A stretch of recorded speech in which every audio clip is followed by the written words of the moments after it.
Now rocking with the hottest boxing podcast in the land with your host, Coach Malachi Williams. True.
Hey, why y'all didn't tell me? Hold on, let me make sure we're on the right one. Yeah, that's the stereo. Okay, that's the stereo. My bad, dog. Hey, good looking out, Dr. Mario. My bad. I can't, man. I'm around this bit tripping. Y'all should be able to hear me now, though. Y'all hear me now?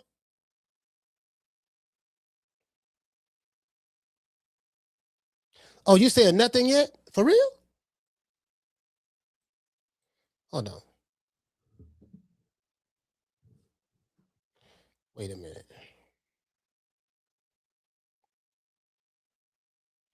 What you say? What you said, Jamie? Jamie said, yes, you good. Oh, okay, I'm good now. All right, cool. Good looking out. Hey, bro. hey. The stickiest of the... You want to talk to the old boy, Rick James? Hey, fail. My bad, dog. My bad. I'm around this bit tripping, man. But anyway, what I was saying was, this strand I got, this shit right here. Hold on. What the fuck is this? Hold on, I'm gonna tell y'all right now. This shit got me forgetting shit. What the fuck is this? Hold on, I'm gonna tell y'all what the fuck is I'm smoking on. I just hit the bong right before the show started. And this shit. Hold on, wait. Y'all bear with me one more. Which one is it? No, I ain't open that one. That's the indica right there. This is this the hold on. Y'all hold up. Damn, this is sativa. This is called this that banana OG. Oh, this that banana OG and trophy wife. This is the banana OG strand mixed with the trophy wife strand. That's what this is. Oh, okay. Damn. All right, okay. Make sure Make sure I take a note of that. Yeah, this shit right here, god damn. Anyway. All right, y'all should hear me now. Hey, what it say? He say, damn, Rooster broke my everyday bong on Saturday morning. Gotta get a new piece. I hit the barbershop this week. I wanna put his bitch ass on the grill. Oh, he talking about the Rooster.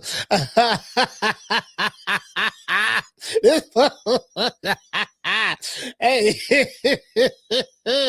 anyway, y'all, what I was saying was y'all share this show. This is gonna be a good one today. It's gonna be a good show. I'm gonna stick it here a little bit, and I didn't check everything prior to turning the show on, so that was on me. That was my bad. I make no excuses. I hold myself accountable. I do believe in accountability, and I do that because I know in today's times, I told y'all it's one thing. There's a difference between black people and niggas.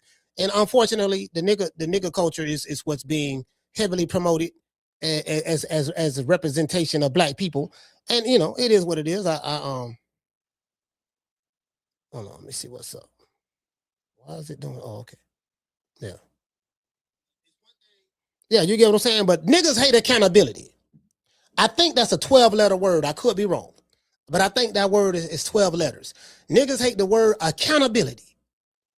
It's something about that word that, male or female, or it's not even race specific, because I'm sitting back watching some of this generation of white kids that's growing up right now, and then the Karen culture. Oh my, they always victim. There's no accountability. Damn it, mom. How am I going to go to the mall now? You didn't give me my allowance. Tommy, I told you to clean the bedroom up. Fuck, mom, why? Just give me the money. No accountability. You know what I mean? Just, you know what I mean? So, yeah. Just, it's it is what it is. No accountability. Accountability is kryptonite to a nigga. If you want somebody to fall out with you, or you want to get a mofo away from around you, all you got to do is just hold them accountable. Yeah. You start doing that, they're gonna get the F away from me. This nigga here. That's a nigga kryptonite right there. Accountability.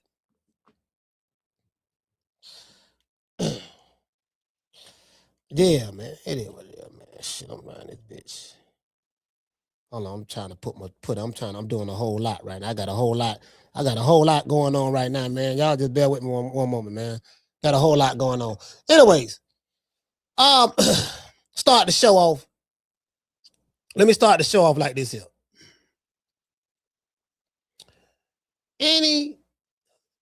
Because I was watching on X, right? And, I got bots. We got bots and all that shit there. You know the bot accounts, because when you click on the account, there's no like, hold on.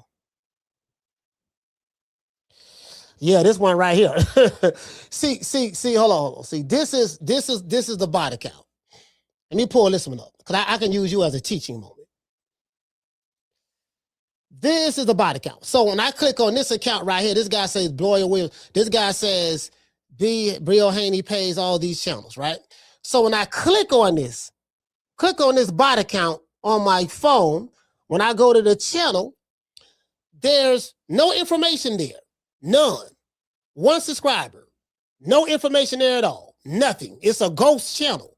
So, and I got a bunch of these. I want to show y'all this so y'all know. I have a bunch of these, bots that come over here. You know what I mean? So we're going to go ahead and just invite you to the block party. We holler. Create another account. I know you will. True. Send some more bots over here. Yeah, send some more bots over here. I'm looking to block every last one of them. I like letting them come through every now and then so I can block them and then make them keep working. Keep working. I want you to work. I want you to work for it. If you want my attention, I want you to work for it. Well, I let the moderators take care of that from this point forward.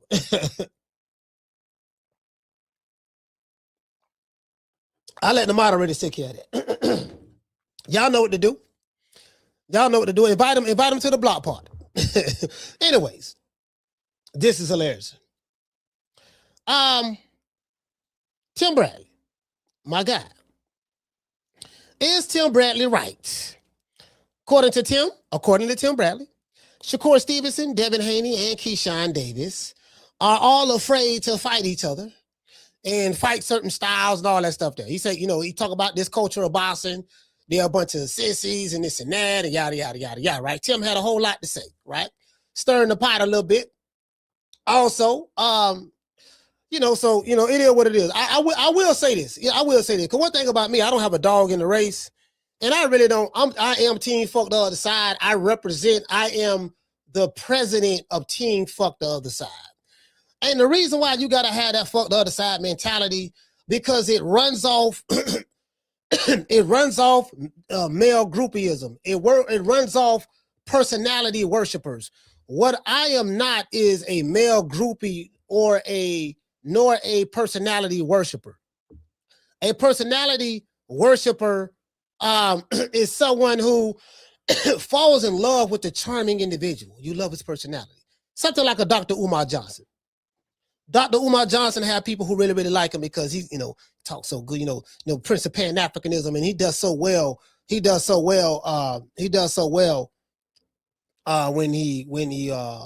he's on other platforms like the Breakfast Club and he's talking and he used words so eloquently, and subject verb agreement is phenomenal, and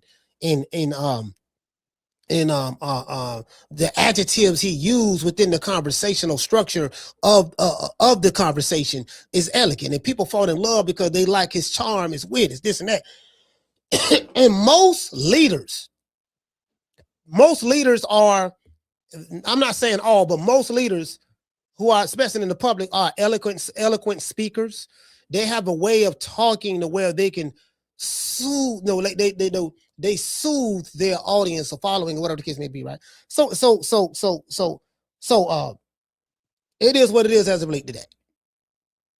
Anyway, shout out to hold on. Hey, shout out to Mason. Mason, what's up, fam?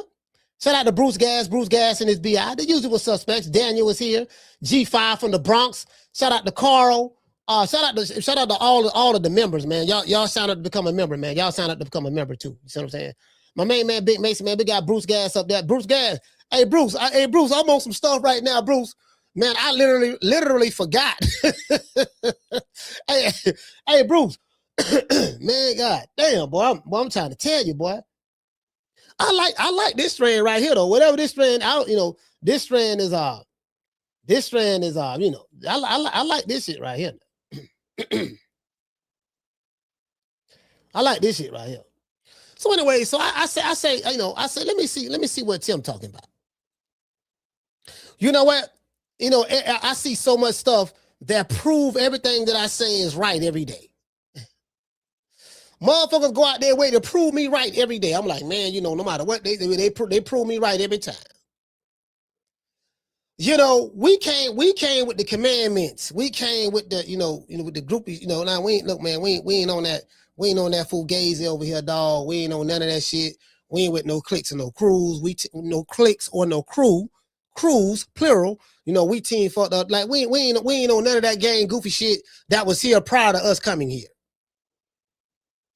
And then the gang goofy shit that has pretty much morphed into what it is today. I'm specifically talking about the American boxing culture. It is the most fugazi that I have ever seen it. Ever. It's so many of these fuck niggas in the game right now. Fuck nigga fan bases. Fuck nigga fighters, fuck niggas in the media. You get what I'm saying? It's like it's so much fugazi that's being perpetuated and glorified and accepted in today's American boxing and it's so many of them that when they see a real mofo, they look at the real mofo as an abstract object. Like, yeah, man, who the fuck that is? Like, the real mofo, really, you know what? In today's time, You know who you should feel sorry for? It's two people you should feel sorry for. A wise man who is trapped amongst the ignorant. That's one. And two, a real mofo, which is the same thing, that's trapped amongst the fugazis. True. You know, when you take the position that I take, you got to understand you're going to ruffle some feathers. You're going to piss everybody off. And you got to be cool with that. See, the reason why I'm cool with it is because I've been doing this shit since I was 5 years old. So this is like nothing new to me. This is what I've been doing. This is who I am. And I've accepted that. You know, so but shout out to Zuffa Boxing. Shout out to Pro Box too. Shout out to Pro Box, man. Pro Box is Pro Box. I'm hearing Pro Box is having some financial issues. They need to start charging a subscription in order for them to stay afloat. And Pro Box has a good program, and you know, with Turkey Al-Sheikh coming in the game, spending all the money and taking up a lot of these, you know, what's going on in boxing with, you know, it's the haves and the have-nots. You have those who sitting up here, they have a war chest. You know, it's the old saying. You never go to war unless you got your money right.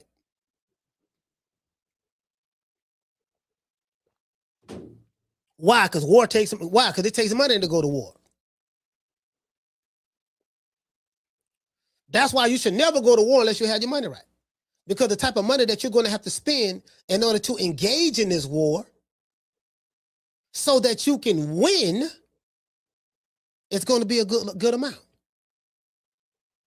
So, on one side of the boxing world, there's a group of guys, they have a war chest. They have a network called Paramount, and the other guy, he have the backing of the Crown Prince of the Saudi Arabia. So and guess what? And the guy who has the backing of the Crown Prince of Saudi Arabia also backs the company that got a network deal, a multi-billion-dollar network deal with Paramount. To this day. You ain't got to believe me. Go Google it. Don't everybody believe in Google? Go Google that shit. You dig? I say what I say, and I deliver it. They act like they don't know what I'm talking about. You just sit here, you don't know what I'm talking about? Niggas running off on the plug. Ran off on the plug twice. You feel me? What he says we don't believe. And like I say, man, anybody can get it. But you could call me the can man, because anybody can get it. Africans, Americans, Dominicans, Mexicans, anybody can get it. Tell them, Jamal Chalo. I'm sorry? 160 is my weight division. I want to unify. I want to get Golovkin in the ring. I want to bring him to Houston. You know what I'm saying? I want to get Canelo out here to Houston. If they really to come down to 160, this is my weight division. See, Pro Box needs some help. All of these diehard, all these boxing fans who be online and having 12, 13-hour live shows, arguing with a nigga all day. Oh, my bad. Thought I had this up too loud. My bad. Yeah, arguing with a nigga all day. They ain't spending no money. Cause only a motherfucker who ain't spending no money or making no money doing this shit can't have no goddamn job. You got too much time to be arguing with mofos about fighters who don't even know you exist. You know, for all you diehard Shakur Stevenson fans, talking about the men in particular, don't you know because I've been around Shakur on multiple occasions. He's very close-knit, socially awkward. He give off bad bitch energy. You know. Nice guy though. Nice guy. But he don't even like niggas walking up on him that he don't know. And if you walk up on him and pledge your love to him, he'll look at you like you crazy. He won't even feel comfortable around you with that groupie shit. That's why I be sitting back laughing at these fools, because I say, he ain't never been around. He ain't never been around this boy.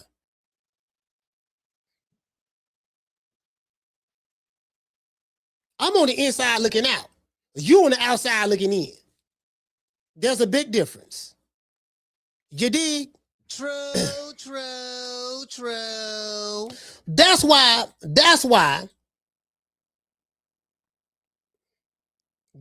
I come to the conclusion. Where you at? That's why I come to the conclusion that I would never get caught up in the emotions of another man. Not on this shit. I did it in the beginning, but then I learned. I'm like, man, you know, this shit don't even make no goddamn sense. This shit gang goofy. You dig? That's why I don't argue with a motherfucker. You wanna argue? I can't argue with you. You mad. Look at you. You mad. I don't get paid to argue with you. Who is you? You ain't nobody. My sentiments exactly. Who is you? You ain't nobody. I had a whole ass nigga on X. I posted the video, right? Because, you know, I went down to Miami, I interviewed Bill Haney. And I got a chance to, you know, Dev was training and all that stuff there. I met Aki TV. He was there as well. First time meeting him. And Dev's like, okay, look, he want to go on the run. So, you know, we had to get our bikes, and he was running. And him and his team was running, and we was riding bikes. And you know, that's part of, you know, he in training camp, men in training camp. The motherfucker in shape. Bro, like, that motherfucker look like he look like he can have a fight tomorrow. He in shape. That motherfucker ready. For whatever it is or whoever it is he ready for, I can tell you from my physical eyesight from being around him all day Saturday, that motherfucker in shape. I don't know. He's not far off from 147. I can tell you that right now.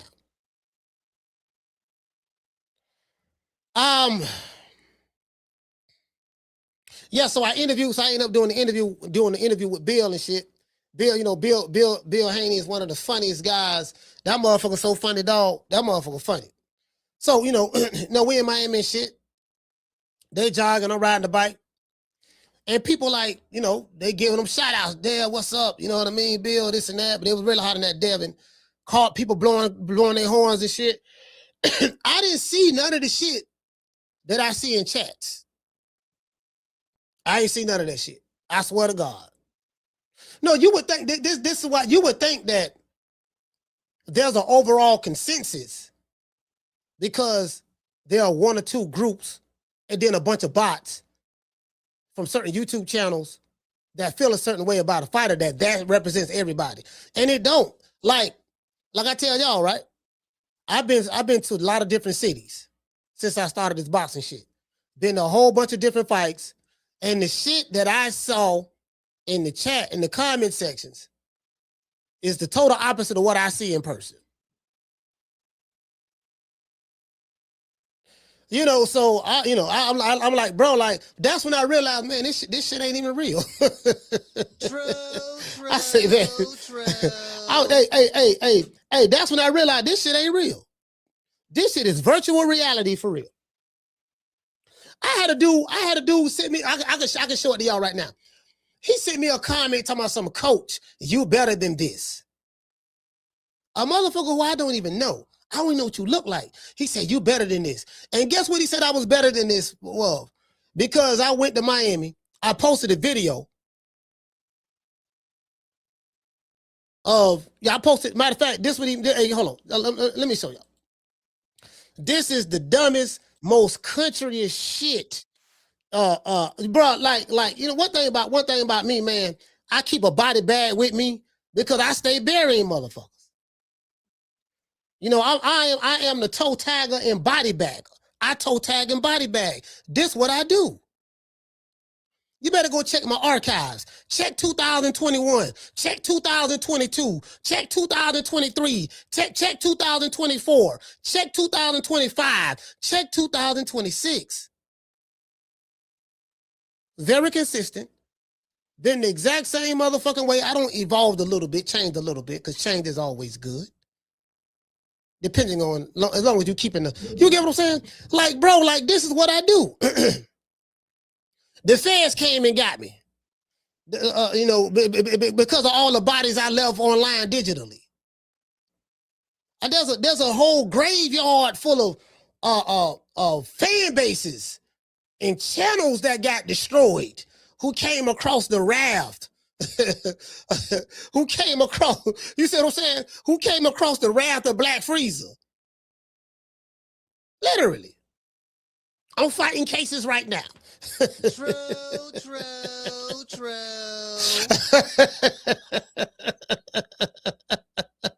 Hey, I'm like, this brother, he must don't know. He can't know. You get what I'm saying? Must don't know. The fuck? Fuck you all rolling up on for, cuz? Huh? He must don't know. He can't know. Huh? He can't know. That's how I know this motherfucker. He don't know no better. He don't know no better, dog. He don't know no better. He don't know no better. He don't know. He don't know. He don't know. He don't know. Him don't know. Him don't know. Him. Anyway, so let me show y'all. Let me show y'all. Shout out to Core from Miami. Let me show y'all this shit right here. Look out for the next episode of Bill Haney on True Media Podcast, and we tore the streets up of Miami. And if you see me, I know you didn't mess with me because you see who with me. Look for some news on them brothers. And yo, peace to the family. In the elevator in Miami, getting ready to do this interview. Putting out good content as usual. Y'all stay posted, man. I just want to keep everybody updated. You know, I'm going to try to go live later on today. If not, you know why. I'm here. I'm working. Family. I'm working. So y'all stall me out for the day. Just stall me out. I'm working. You know, it is what it is, man. I get with y'all later. Peace. Yeah. You already been doing it, but.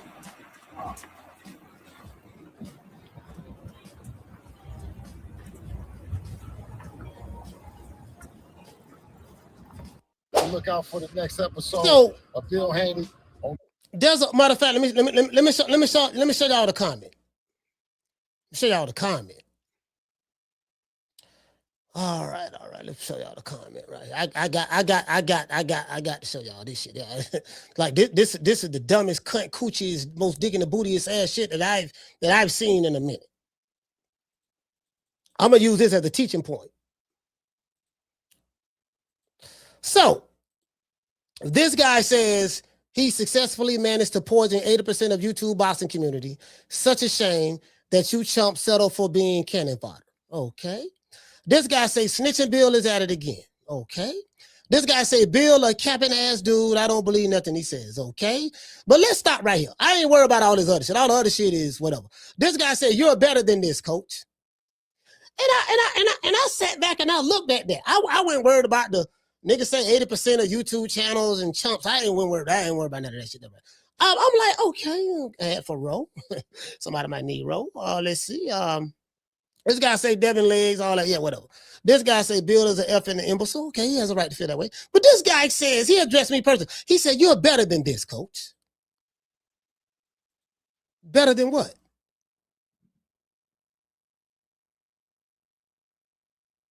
Better than what?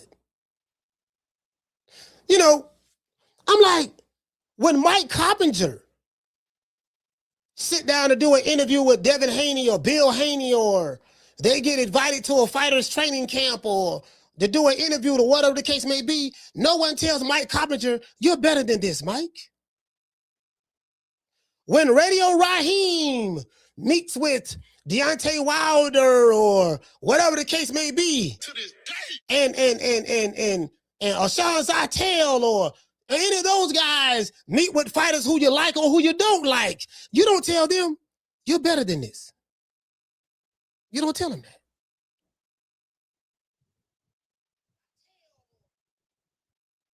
You get, hold on, let me make sure. Let me see.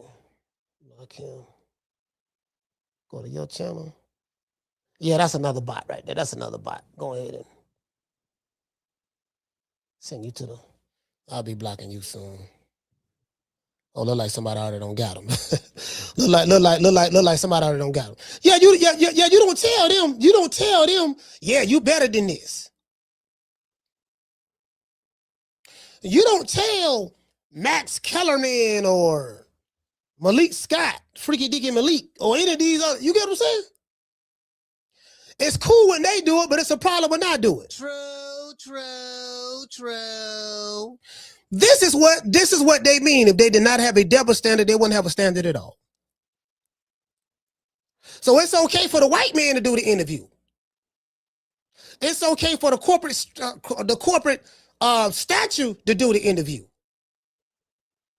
You don't say, man, Mike Coppinger, Radio Raheem. What's my main man name? No, not what the other black dude name? What the other dude name who used to interview a little Ellerby in Florida and he interviewed Brian Custer. Yeah, Brian Custer. I like Brian Custer. You know what I mean? Nobody, you don't say, oh man, they got Radio Raheem. They got him on the payroll. Oh, I saw Mike Coppinger at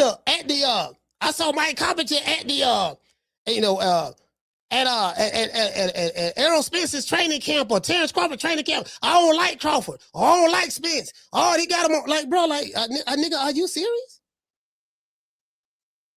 To this day.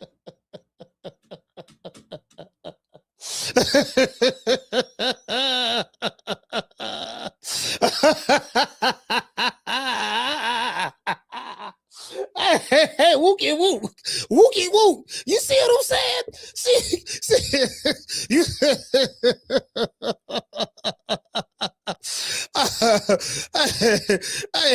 Hey, you can't make this shit up. You can't make it up. So before I read my opening monologue, I want to do two things. I want to dedicate this show to the hood. I want to thank the whole hood who came out here. I love y'all. I did this for the hood. Y'all know I beat that boy. And the second thing I want to do is this. Riley, get him. Look, fuck you. Fuck the plane you flew in on. Fuck them shoes. Fuck the socks with the bell on it. Fuck them cheap-ass cigars. Fuck your yuck mouth teeth. Fuck your hairpiece. Fuck your chocolate. Fuck Guy Ritchie. Fuck Prince William. Fuck the Queen. This is America. My president is black and my Lambo is blue, nigga. Now get the fuck out my hotel room. And if I see you in the street, I'm slapping the shit out of you. Anyway, let's get into the show. I want to hear let's hear what Timothy Bradley had to say. I just had to address that. That was just a little light body. True. Got no friends. Don't need your friendship. I got enough of them. I'm trying to get rid of them now. Don't have no digital friends. I'm cool. I'm cool with that. Cool. See what I'm saying? I live in the real world. You see what I'm saying? Let's do this. Let's see what we got. Okay, that's Gucci. Let's read my opening monologue. Is Tim Bradley right? He says Shakur Stevenson, Devin Haney, and Keyshawn Davis are afraid to fight each other. And he spoke about other fighters as well. In a recent video by Hall of Famer Timothy Bradley, Tim Bradley, pretty much calls out Devin Haney, Shakur Stevenson, and Keyshawn Davis. And he said something about other fighters as well, but I'm not focusing on them. According to Tim, Shakur Stevenson and Keyshawn Davis and Devin are afraid to fight each other, as well as other fighters. Tim voices his frustration on the subject matter as to why it's so difficult for Shakur and Devin Haney to agree on a certain weight limit to make the fight. Tim called out Keyshawn for ducking Edwin De Los Santos and ducking Shakur Stevenson. Shakur Stevenson literally ran from Edwin De Los Santos in the ring like a track star when he fought him. And then the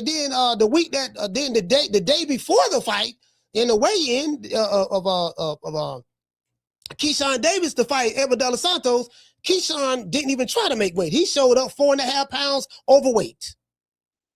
And then he thought that, okay, I'm still fight him. No, fight didn't happen. So you get what I'm saying? That lets me know. You see what I'm saying? So I mean, that's pretty much it. So it's kind of like I gotta listen to everything that Tim is saying. I think my frustration and a lot of other people's frustration with American boxing is this. Why is it so hard to make why is it so hard for big fights to be made? I remember a time where fights used to be made like this all the time. It was very seldom, a whole lot of politics. It was politics, but not to this degree. This degree is, I've never seen anything like I'm seeing before in my life. This era of boxing in America right here, and I'm not going to say no names, but if you throw a rock in a pack of dogs, it's the hit dog that hollers. So I know when I say this, it's going to be some mofos hollering, even though I'm not saying no names. But the reason why they're hollering, because the foot is up in their ass. True. Yeah, I'm not here to play no crackhead games today. I ain't here to be friends with niggas. I ain't your friend, homie. No, I'm not here for your friendship. I'm here to tell it like a TI is. And then I'm going on to the next subject matter the next day. But I've never seen a group of mofos who come together like the Power Rangers. They come together like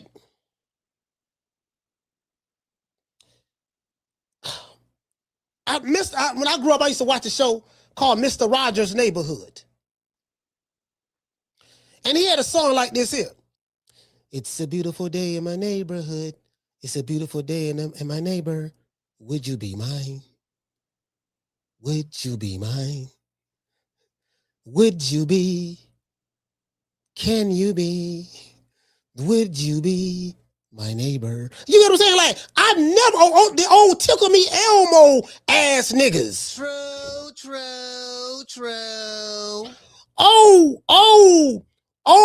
Somebody said Rugrats. Rugrats ass nigga. Care Bears. Sharing is caring ass niggas. Motherfuckers coming together to form Voltron in America that keep from fighting each other.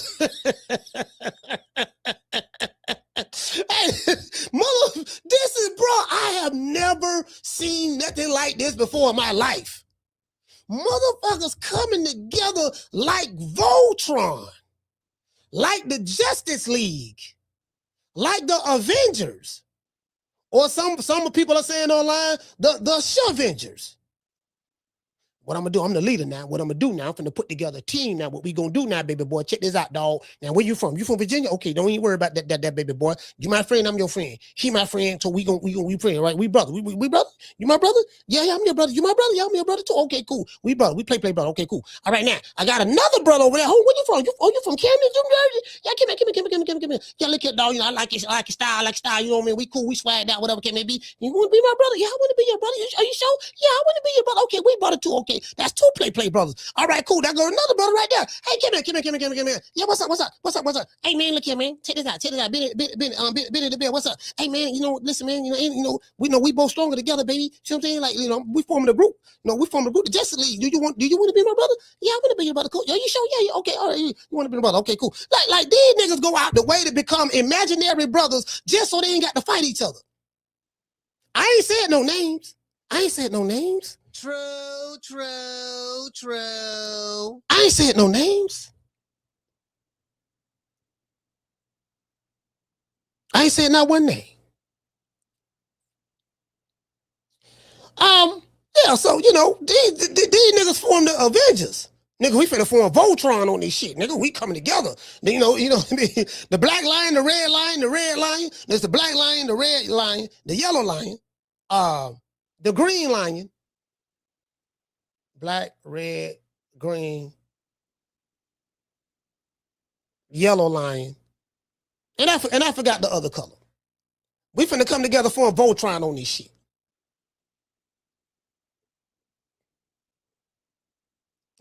But I want to hear what Tim got to say, because I didn't agree with everything he said. I did not agree with everything he said.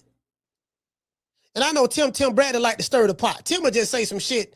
Tim will say some shit, stir the pot, and he go, you know what I mean? Because he understands now how the internet works. He get it. I think I taught him well. He get it. You see what I'm saying? So, you know, so that's what it is. That's what it is. But shout out to Tim. That's my guy. That's my guy now. Tim Brown, that's my guy now. One thing about me, I have people who I have real relationships with outside of the camera. I'm never gonna turn on anybody who I have a relationship with for an avatar on social media. That ain't gonna never happen. You get what I'm saying? Because the social media is the fake world. That shit ain't real. The shit offline is the real world. And since I dwell in the realm of reality, I can separate the two. You dig? True. Anyways. Now I'm gonna tell you something. Now Shakur Stevenson, literally, you know what I mean? Not Shakur, Devin, Keyshawn Davis, you know. Y'all be on the lookout for that interview, that Bill Haney interview. I'm gonna be dropping that soon. I'm finishing the editing stages of it right now. Let's see. Yeah, I've never seen, like, I couldn't imagine Roy Jones and James Toney becoming play brothers to keep from fighting each other. I've never seen nothing like this before. I didn't see Oscar De La Hoya or Pernell Whitaker or Mark Breland or the Black Mamba, Roger Mayweather, or Buddy McGirt, or you get what I'm saying? I just never Azuma Nelson, I haven't, Larry Holmes. I'm just saying me. I just haven't seen that. And I know in American boxing it's different now. So I get it. Niggas kissing each other on camera, dudes, talking, having sexual conversations about another man's, round brown while he laying on his stomach. Like this is what it is now. You know what I mean? Okay, look here. When niggas coming in the huddle, okay, look here. You my brother, I'm your bro. Okay, know what I need you to do? That nigga down there want to fight me, dog. I used to spot that nigga all the time. I don't like that whole ass nigga. What I need you to do, I need you to take care of that for me. You gonna take care of that for me? Yeah, I'm gonna take care of that for you, bro. Big bro, I'm gonna take care of that for me. Make sure you do good now. I've been practicing with you, working though. I'm gonna spar with you and sparring to get you ready for the nigga. He go down there, right? Now you check this out. Now check this out, big bro. What I need you to do, my other brother, I need you to move up, because right now you rank number 1 behind me. And they gonna mandate you to fight me, and we already made it, Pat. We ain't gonna fight because we brothers. So what I need you to do, I need you to go up and fight that other nigga. You see what I'm saying? Take care of him for me. You see what I'm saying? Okay, well, while we doing that, what you gonna be doing? Don't worry about it. I'm trying to find me a nice little tomato can to fight. True. I ain't said no names. Anyways,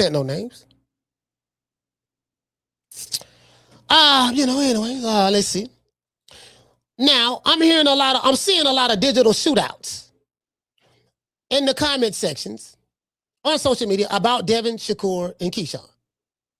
That lets me know that Bill Haney, of all people, Bill Haney has done a wonderful job in taking over the algorithm with this subject matter. And why I say that? Because prior to this, you know what was the hottest names in boxing? In American boxing? Adrien Broner, Claressa Shields, and Floyd Mayweather. I got the analytics to prove it. They was on fire prior to. AB coming back, drinking and all that stuff there, everybody, you know what I mean? Claressa Shields slapping Alicia Baumgartner, and Floyd Mayweather going broke. Got a $550 million lawsuit out. No, $515 million lawsuit. After bragging about all the money he made. Oh, I got a show coming on that too. True.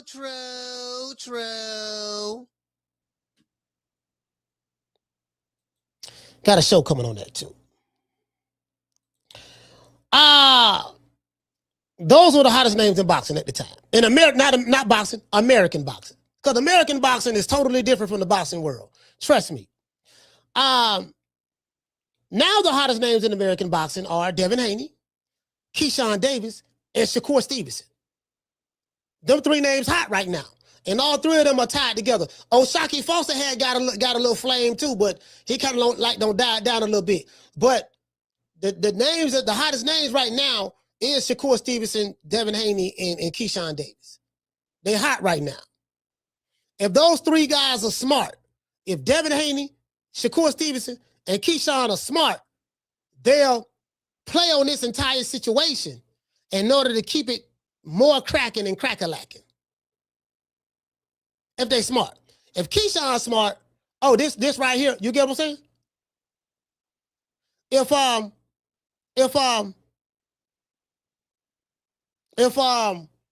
Devin is smart, he'll do the same thing. Well, Bill is already doing that. And if Shakur is smart, but Shakur is, well, he gonna be on Twitter. If he don't be nowhere else, he gonna be on Twitter. So you know what I mean? So yeah, that's what you do. True. Yeah, that's what you do. Hold on.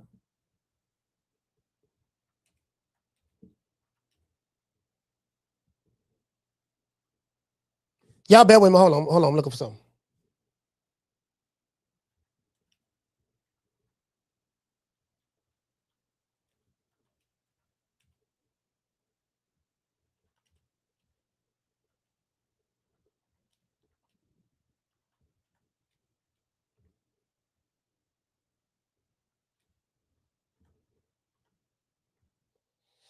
Hold on.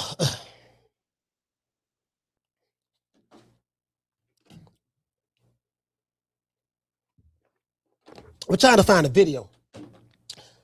I'm trying to find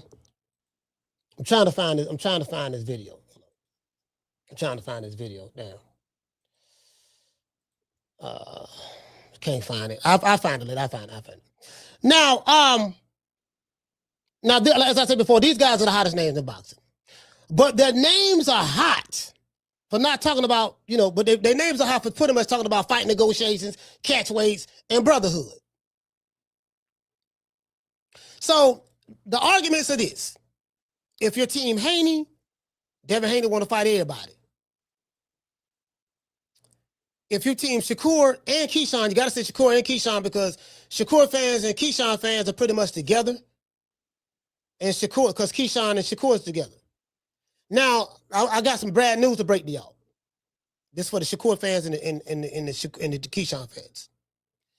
This little bromance that they have is going to come a time where these two going to fall out with each other. I might be the only content creator that's saying this right now. It might be a couple of us out there. But let me tell you something. I don't seen this shit happen before. Them niggas in love right now. It's going to come a time where they're going to fall out with each other. And the Shakur fans and who are in solidarity with the Keyshawn Davis fans, y'all will have a choice to make. Just want to throw that out there. True. Now I will say this here. Now, one thing I will agree with Tim Bradley on, I'm like, man, you know what? If the issue is the weight, then Shakur fights at 140. He's not going back down to 135. I know what Shakur fans are saying. He's a 135 pounder. No, he's not. He's the champion at 140 right now. He don't have any titles at 135. And he's the lineal champion at 140 as well. He's not a 135 pounder. So my argument was, okay, who the fuck he going? Okay, he fighting at 130. Who he fighting at 135? Next. Dudes with the throwing out names. I'm like, no, he ain't fighting that dude. And as I said before, he made $8 million his last fight. Thanks to Turk Al-Sheikh. He ain't gonna fight any of them niggas for no belt at 135. for peanuts. For the $3 million that he normally was making prior to Turkey Alley Sheep. No, he's not going to take no $5 million pay cut. To fight a nigga at 135 for no belt and he ain't got no belt. In order for him to make the kind of money that he want to make, and I keep telling you dumbass niggas this shit. I ain't talking about everybody in the chat. I'm talking about the dumb niggas who keep using these same dumbass circular talking points. Fool. Dude want to get paid a certain amount of money. The only way you're going to get paid a certain amount of money, there's a group of people who have the money to pay you the type of money that you want to make. The only catch is you're going to have to fight who they tell you to fight. If you want their money, you're going to have to do what the fuck they tell you to do. Just like any other fighter that's signed to any other promoter. Fuck niggas in the chat don't mean nothing in the grand scheme of things. When these people are negotiating contracts with your favorite fighter who don't even know that you fucking exist, they never take your feelings into the equation, nigga. They don't sit back and look in the chat and say, oh shit, this dude love Devin Haney. Oh, he love Devin Haney so much. Shit, let me see. Now, Dev, before you make that decision now, Dev, what you got to do, you got to consider what your favorite fan in the chat is saying, how you should go about negotiations. You talking about a nigga who ain't got no job or a nigga who can't even negotiate a raise at his minimum wage job, gonna tell multimillionaires how, when, what, and where, and how they should do business. Boy, sit your ass down somewhere. True.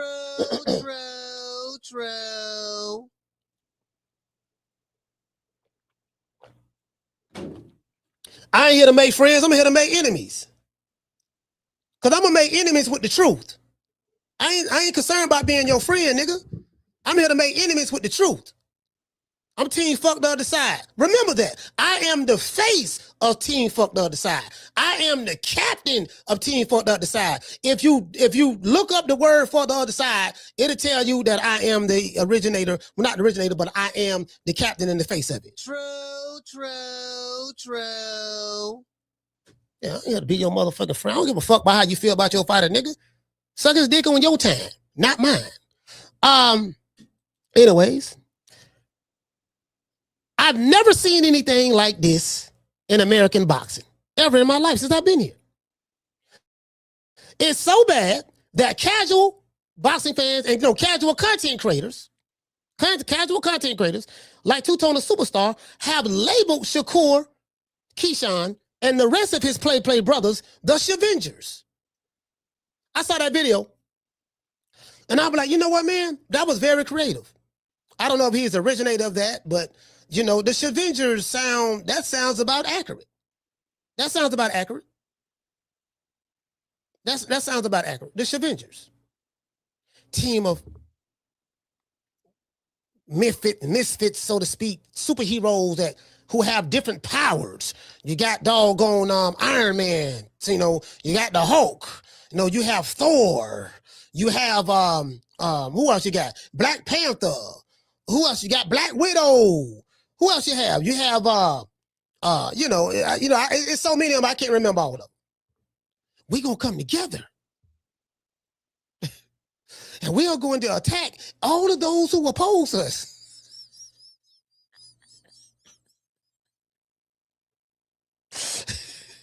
And that like Sugar Ray Leonard, the Roberto Duran, Tommy the Hitman Hearns, and Marvin Hagler coming together, forming a pack, not to fight each other.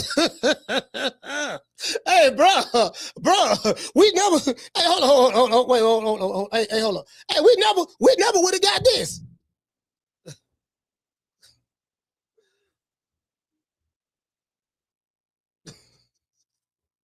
Hey, Jamie, you see what I'm rapping? You see what I'm rapping, Jamie?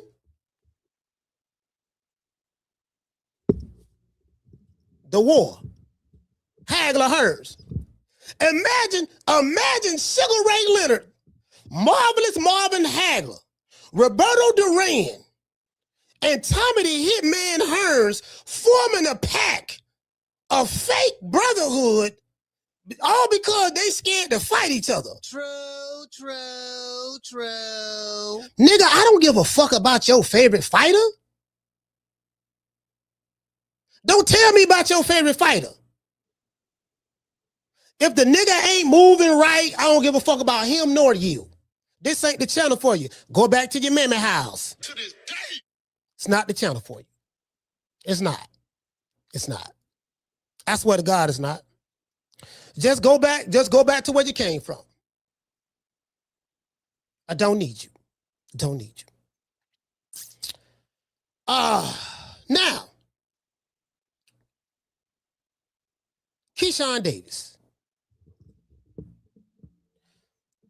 And I'm going to tell y'all what I told Bill Haney. I told him on the show. I said, I'm going to be honest with you, bro. Keyshawn Davis is the better fight. Keyshawn Davis is the better fight. Because from a stylistic standpoint, I like Keyshawn Davis' style 20 times better than Shakur Stevenson's style. Because Keyshawn is going to try to knock Devin Haney out. He's just as tall as Devin Haney. I think his arm reach is just as long as Devin Haney. Keyshawn Davis is a great boxer. He's a boxer puncher. Devin Haney is a pure boxer. Now, Keyshawn ain't fought nobody who got the footwork of Dev, though. That's going to give him some problems, that footwork. That fight right there, bro, that's the better fight. And that's the fight who everybody believe. That's the fight that everybody believe Keyshawn can knock Devin Haney out. That's the one they believe that he could be the one to beat him. They don't believe Shakur Stevenson can beat him. They don't believe that at all. But they believe that Keyshawn can beat him. So since that's what the people believe, that's the fight you got to go after. He is being chosen as the next dangerous fight, just like Brian Norman Jr. was chosen as the next dangerous fight. But I'm gonna tell you what's gonna happen. Just like what happened with Brian Norman Jr. When Brian Norman Jr. Lost to Devin Haney, there was a lot of people, including myself, we thought that he was gonna stop Devin Haney. And we thought that, well, if it go 12 rounds, Devin Haney gonna win, because he's gonna go 12. Because Devin Haney is a way better boxer than Brian Norman. Devin Haney dropped him, won, like that there, right? Cool. And he did that. Immediately after that, the people who did not like Devin Haney, who picked Brian Norman to beat him, they immediately did what? Started tearing Brian Norman Jr. down. Oh, man, well, he really wasn't ready, and he ain't fought nobody. He ain't that good. And the only reason they did that was because they did not like Devin Haney. Instead of giving the man props, this dude beat the guy who everybody said he was going to lose to. That was the overall consensus. And then as soon as he beat him, because you still don't like him, you can't stand on business like, you know what, dog, I was wrong. You can't stand on business and say, standing on business meaning when you admit when you're wrong. A man can admit when he's wrong, right? That's standing on business. Nigga couldn't stand no business. You opted to, I don't like Devin Haney so much, I'm finna tear down Brian Norman. So, a question was asked, Bill Haney asked me, he said that, well, if we beat Brian Norman, what you think gonna be said? Are we gonna get credit? I said, no, you ain't gonna get no credit. I said, you're looking to get credit from the very same people who hate your guts online. In real life, we don't see these motherfuckers nowhere. Cause I ain't found one yet. For me, I ain't found one yet. I ain't found them in Dallas, Houston, Atlanta, Norfolk, Virginia, New York, LA, Vegas, Utah, Colorado, Omaha, Kansas City, Mississippi, Alabama. Don't see these motherfuckers. You know, you get what I'm saying? So I'm just, I'm just telling it like it is. Oh, let me see what's up. Shout out to the natural. The natural, what did he say? He said, yeah, that's true. Yeah, but back to what I was saying, that's the better fight. So I told him, he said, if you beat him, what is that gonna give you credit? I say no. They're gonna say, well, he ain't no pound for pound fighter. They're gonna say, what Keyshawn had but 14 fights. He wasn't ready. The same people who hyping him now gonna be the same people who double back if y'all win. The key word is if. Cause like I told him, I said, look, man, ain't no guarantee y'all gonna beat that dude. That dude can fight. And styles make fights. You're gonna have to have a hell of a game plan to beat him, and he gonna have to have a hell of a game plan to beat you. Now, Devin got the experience over Keyshawn. He done been on the big stage before. But that's the better fight. I don't even want to see Shakur Stevenson and Devin Haney. I don't. I know what that shit gonna look like. I can damn near guarantee you how Shakur gonna fight.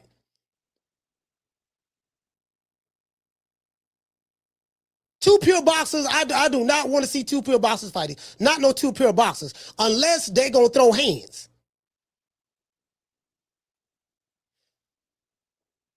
Keyshawn Davis and Devin Haney, Keyshawn gonna let his hand, they gonna throw some hands.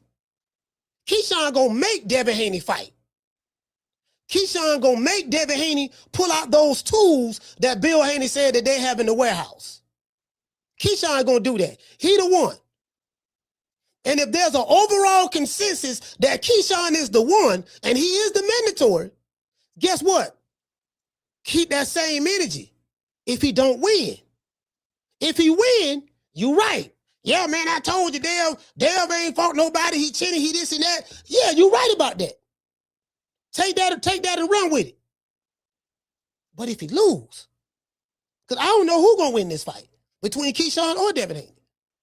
I don't know. But I've been watching, I've been on this boxing shit for a while. And I think I know you very well. I know you very well because I've seen this before. I've seen this with Deontay Wilder. I've seen this with Tank Davis. I've seen this with Errol Spence. I've seen this with Terrence Crawford. I've seen this with Canelo Alvarez. I know you very well. And I know how y'all is when the guy you pick lose. And I know how, and I know how y'all respond. I've seen it. I'm talking about the ones who this message is fitting. I've seen how you get down.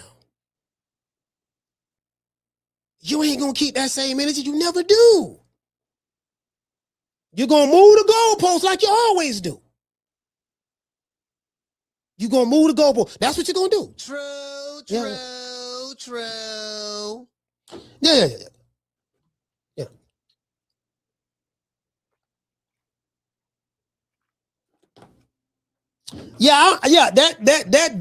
That keeps. I like the fact that Jay Prince, I like the fact that James Prince made that move. James Prince and Shakur Stevenson made that move. Made Keyshawn Davis move up, and I'm glad that James Prince called the WBO and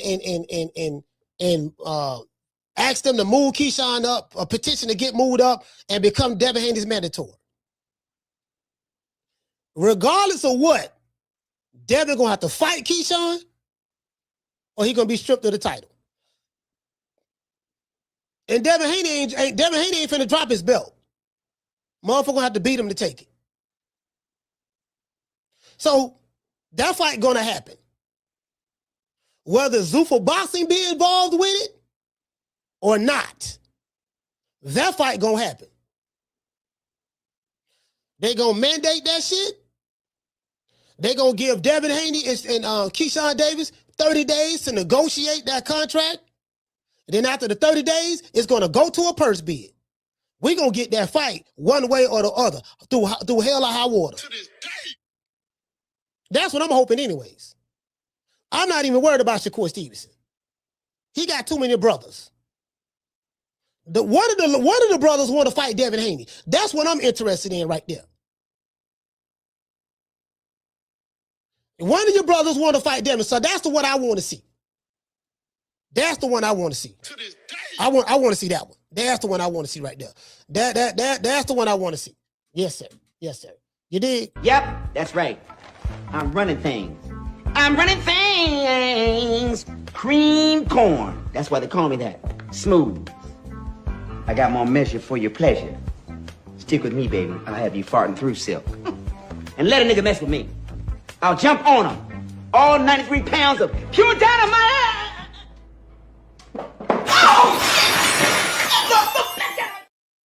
And I'm gonna tell you something else. Somebody said in the chat they want to see Cure fight O'Shaquie Foster. I don't want to see Shakur Stevenson fight O'Shaquie Foster. I'm gonna tell you why. O'Shaquie Foster is a 130 pounder. Shakur Stevenson is fighting at 140.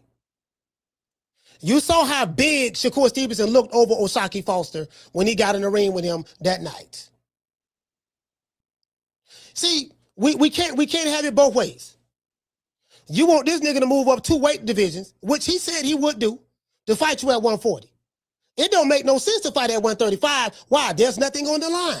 O'Shaquie Foster don't have a title at 135. Shakur Stevenson don't have a title at 135. So what? They're just going to come to 135 just to fight each other to meet, just to make the fans happy?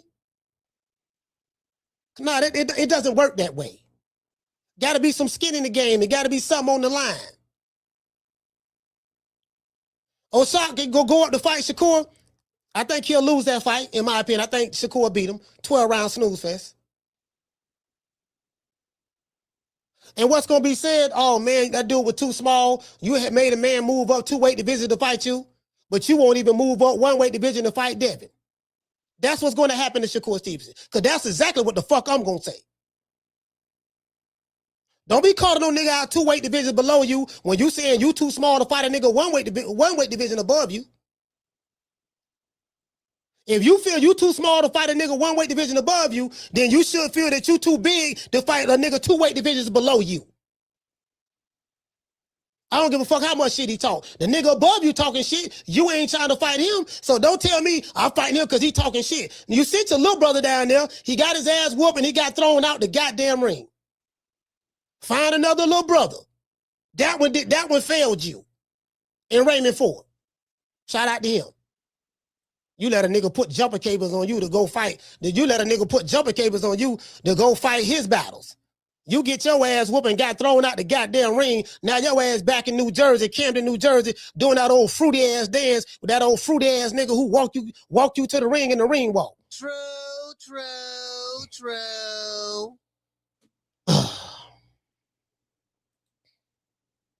Yeah. It is what it is, fam. I just ain't, Yeah, we not here to we're not here to, I'm not here to play no crackhead games today. Let's hear what Tim Bradley had to say. Let's hear what Timothy had to say. My main man, Timothy Bradley. All these niggas here getting each other sugar and shit. Where is Tim Bradley? Tim Bradley, where is Tim? Tim probably watching this show too, more than likely. All right. What do y'all think about this? Look, as a matter of fact, I'm finna go to his channel. Let's go to his YouTube channel. We're gonna go to Tim Bradley's YouTube channel and see what y'all think about this. Shit, both of y'all meet in the middle. 144. The other one said 146. I heard your pop say 146. Meet in the middle, 145. That's how you negotiate. 145. Come on. Shakur coming up, 5 pounds? You coming down 2 pounds. That's even. Shit, 5'2", that's even. Shit, Mayweather, 2009, fought a 135 pounder. Who was that? That was Marquez. Yeah, and they met at 144. However, Mayweather came in at 146. Okay, supposed to meet at 144. Shit, you had Marquez came in at 142, but he still slid in that ring with Mayweather. Shit, he had no problem with it. He got paid extra money or whatever. He lost. It is what it is. That ain't the clip I want to show. The clip I wanted to show was this. No, I agree with that. I agree with that. I agree with that, what Tim said. Okay, look. If the weight is an issue, Jay Prince, you got Jay Prince on record, $1 Million Worth of Game podcast, saying, hey, man, look here, baby boy. Matter of fact, I got super chats. Look here, baby boy. We want to fight you at, look here, baby boy, we want to fight you at 144. If that's the fight you want, and you really want to fight Shakur Stevenson, you say, okay, I'll fight, okay, 145. Meet me at 145.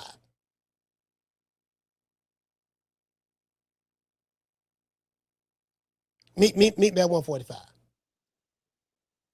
Okay, 145 and a half. Devin should be able to make that. He got some of the best strength and conditioning coaches in the world and got some of the best nutritionists in the world. I'm telling you, I just saw him. The dude in shape like a motherfucker. He ready to fight right now. Just my personal observation. That motherfucker ready to fight right now. So yeah. You can do that. That ain't nothing to. I think that's fair. I think that's reasonable. Yeah, I think that's reasonable. But forget all of that. Keyshawn Davis is on the menu. And Devin Haney is on the menu. That's the fight right there. That's the fight I want to motherfucking see. Man, forget Shakur Stevenson. I want to see Keyshawn Davis, the businessman, Craig Keyshawn Davis against Devin Haney. That's the fight to make right there. That's it right there.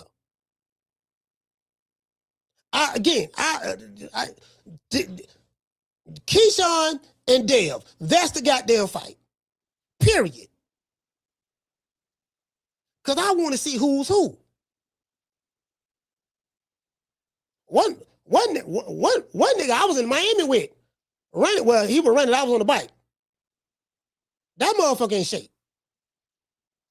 I don't know how much Shakur, Shakur, he looked kind of big in there with Raymond for. No, forget Shakur. Keyshawn look like he in shape too.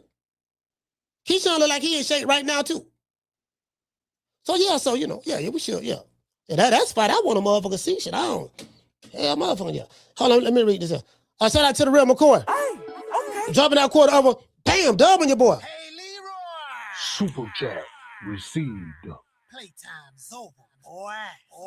Oh, I think though, this an old super chat. I still got them on there. He said the Melatonin Mafia. Yeah, I already read that one there. Yeah, that's an old one. Okay, shout out to Boston boy. Hey, okay. Dropping that quarter over. Bam, dub on your boy. Hey, Leroy. Super chat received. Playtime's over, boy. What did say, fam? Boston boy say he said that hate comes from Southpaw TV. He attacks Devin whole family, all critics, Matt Benavidez also, weight bullying, snack, and not fighting the best. Yeah, I don't give a damn. You know what I mean? I really don't care, fam, to be honest with you, know what I mean? Long as they watching, long as they watching, that's it. They gonna watch. You know what I mean? That's what it's all about. It's all about the watch time hours, and I get some really, really good watch time hours, which keeps me paid. So shout out to Floyd, shout out to Boston boy. Hey, okay. He say Floyd fighting this week. Nobody cares though. Floyd who? Talking about Floyd Mayweather? Oh, yeah, I didn't know that. Shout out to OBW Stretch. Hey, okay. Jumping out $2 super chat. He said, not gonna lie, that brother Camp pump faking crazy. I don't know which camp you talking about, bro. Shout out to Ramon. Hey, okay. Dropping out quarter over. Bam, dub on your boy. Hey, Leroy. Super chat received. Hey, Ramon say, Debo Davis 5. He said, Keyshawn going to sleep. Hey, bro, check this out. The last time I laughed, hey, Ramon, I remember you said that. I think you said something like that last time. You said Debo, you said, no, man, coach, Debo gonna knock Brian Norman out. And I laughed. I think I laughed when you said it or somebody said it, right? And guess what? He almost knocked him out. God damn. I was like, damn. Hey, bro, hey, Ramon, why you see that shot look ahead of my face? So you know what? Hey, man. Hey, look here, man. That motherfucker looking strong right now, too. I'm like, yeah, dog, you know what? I ain't gonna laugh no more. I am not gonna laugh no more. I promise you that. Shout out to Pitt City. Hey, okay. For dropping that quarter over. Damn, dub on your boy. Hey, Leroy. Super chat received. Playtime's over. Hey, what to say, Pitt City? He say Boston is going to be extinct. He said it's all the top fighters' fault. He said when Canelo retires, all the casuals going to retire, and people are barely paying now. No. I know when Canelo retires. No, the casuals are not going to retire because Canelo retires. No, they're not going to retire. The casuals got more interesting things to watch. We got AB and Dean the Great. That's a part of boxing because both of them niggas box. They really don't box, but they on camera kissing each other, looking at each other's booties and all that stuff there, talking about jumping on top of it and ride. You know what I mean? Like, bro, like, fam, this is where it's at right now, bro. Telling you, I know what I'm talking about. I do this shit every day. True. True. I know what I'm talking about. I studied it. I studied this shit. I studied the algorithms. I studied the comment section. I know who the bots is, who not the bots. I know the pattern. I know this shit. I'm telling you, bro. They already here. The people who watch boxing now, the fan base that's here now is the streamers, the streamer boxing fans, the influencer boxers. That's what's here. It don't get no more casual than those two. The celebrity boxing, that's the majority of the boxing fans in America. They like the tabloid shit. They like the gossip shit. They like all that shit. I say I gotta start covering. I cover that now too. I cover that too now. I'm like, if the hogs want to eat swine, I'm not gonna feed them lamb chops. I'm gonna give them swine. Give the people what they want. Who am I to argue with the people? You dig? To this day, nigga, please. Yeah. Give them what they want. Give them what they want. Down from the bar, there's a platform stage. People pimping, sharp as razor blades. Hold on, let me pull up on Tim Bradley. Let's pull up Tim Bradley. Let's go to Tim Bradley. Let's pull him up.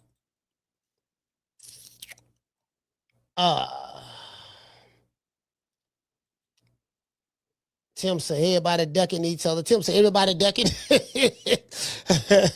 Tim say everybody ducking.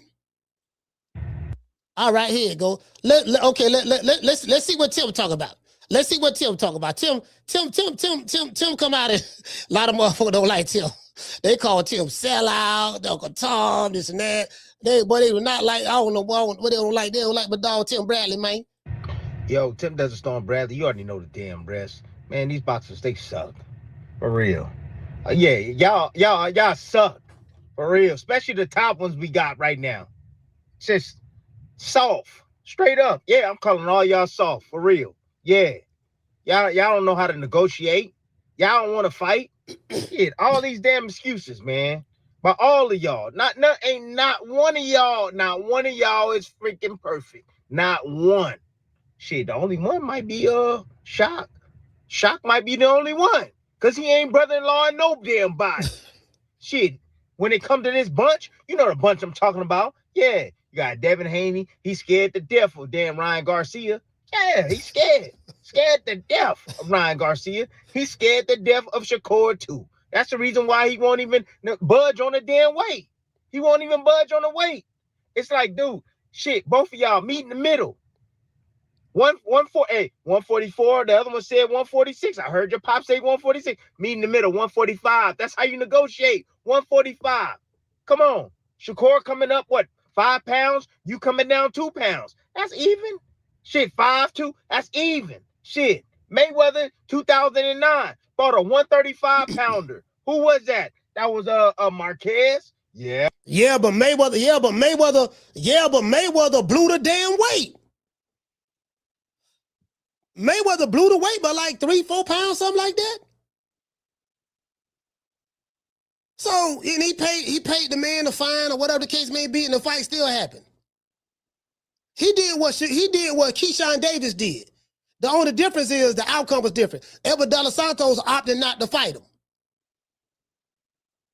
And Marquez opted to fight Mayweather because he's paid him the money. Paid him extra money.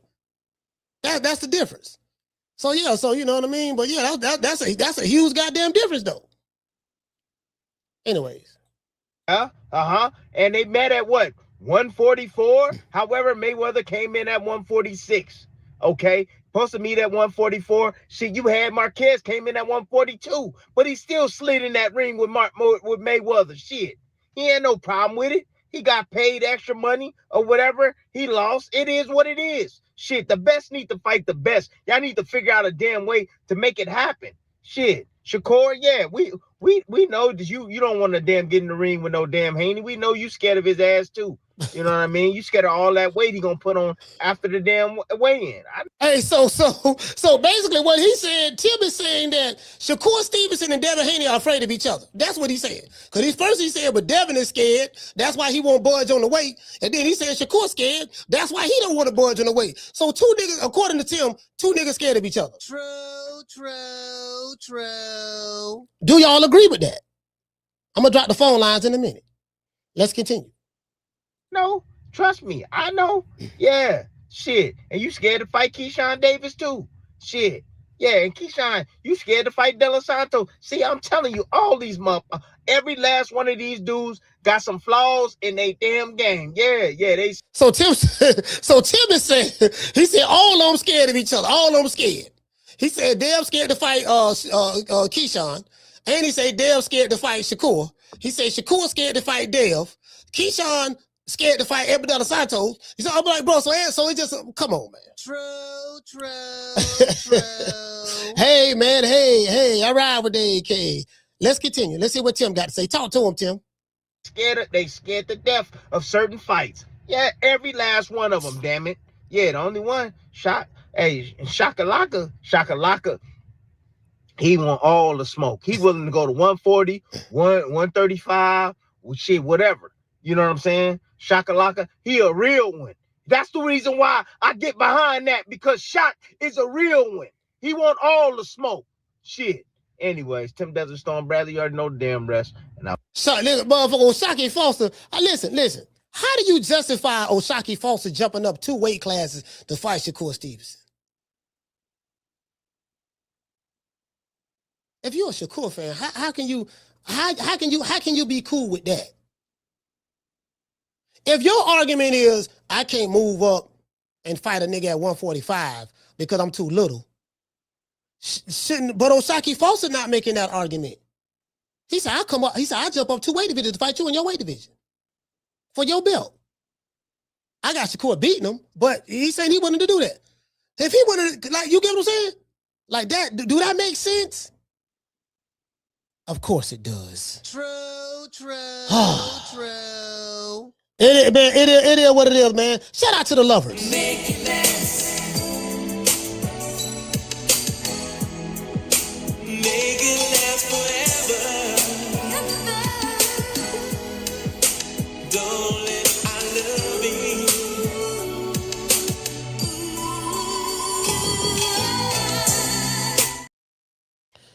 Boston boys say Rolly fights a tune-up and don't get stripped. Yeah, I mean, nobody cares about Rolly Romero. No one cares. No one cares. I can promise you that. No one cares at all. Yeah, it is what it is, man. It is what it is. Let me go ahead and get ready to drop these phone lines. But before I do, Law, please say a matter of fact, man, I ain't haven't done this in a while. But Reverend Abernathy, we have to say a special prayer for these whole ass, cunt coochie, D in the booty ass niggas. Well, Lord have mercy. Lord have mercy.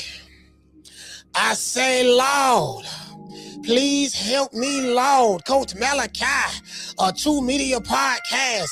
Help me with these hoe ass niggas. Oh Lord, these old cunt coochie ass nigga and the booty ass niggas coming over here with that bullshit again, Lord. They fanboying for their favorite fighter who don't know they exist, Lord. These niggas around here twerking and popping that booty for their favorite fighter, but the fighter don't know they exist, Lord. I tell these hoe ass niggas, the niggas who you doing 12-hour live shows for, if you met them in person like I have, if you've been around them in person like I have, if you've been to their training camps like I have, you would know that these niggas don't even like you niggas like that there. But you're so fanned out, Third leg Tyrone laying pipe up in your girl, but you ain't worried about her, Third leg Tyrone taking your girl out to eat, but you ain't worried about her, Third leg Tyrone got your kids calling them daddy, but you ain't worried about her, But guess what you're worried about? Another nigga that's a celebrity, that's a multi-millionaire that you fanned out over that don't even know you exist. Lord have mercy. Lord, it don't make sense. These grown-ass bitchified American boxing fans, Lord, it don't make no goddamn sense. Digging the booty, cut coochie ass niggas. Lord, get them off the block. I try to do everything in my power, Lord, to make them get the hell away from over here. But for some reason, they bitch ass keep coming back. They following me on Twitter, Lord, leaving fanboy shit. Please get the fuck off my timeline. They follow me on TikTok, leaving bullshit. shit, please get the fuck off my timeline. Then they want to come to Facebook sometime to say some whole shit, please get the fuck off my timeline. Then they want to bring their bitch ass over here, knowing goddamn well we ain't got no friends. We are team fuck the other side. Lord, we gonna keep this prayer short. We gonna make it sweet. And I'm just gonna say, Lord, please just say a special prayer because we want to get these whole ass niggas off the block. Reverend Abernathy is out. Let's give the congregation and the church a round of applause. Yeah. I'm finna drop these phone lines in a minute. Finna drop these phone lines, and what I'm not gonna do, I'm not finna argue with any of you fuck niggas. I'm not finna argue with you. Care nothing about your fighter or how fanned out you are over him, sir. I don't care. I don't even know what the fuck you look like. I just want you to understand that. You hear what I'm saying? So I'm finna drop these phone lines. Please don't come over here with that bullshit. Me, the fans, we feeling like you not getting the best fights you supposed to. But we know Tank can fight anybody. Why is that? For me, we want to see you fight Lomachenko. We want to see you fight Devin Haney, Teofimo Lopez, motherfucking all the top who they say is the 4 horsemen and they anywhere around your weight class. We want to see it happen. When we gonna see it happen? I'm not sure. I don't. That's that was real shit. That's some real shit. I don't know. That's like. How many times you don't went in there and said, I want these niggas, man? To be honest, I ain't never said it.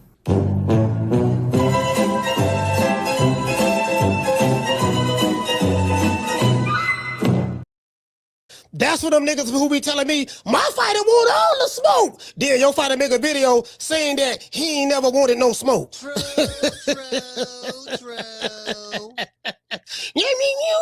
My fighter want all the smoke. Wait a minute, the nigga just said on the video that he never asked for no smoke. So you show? No, man, he was just he was just saying that, dog, just to throw people off. But he really want the smoke. I'm like, yeah, I know. To this day.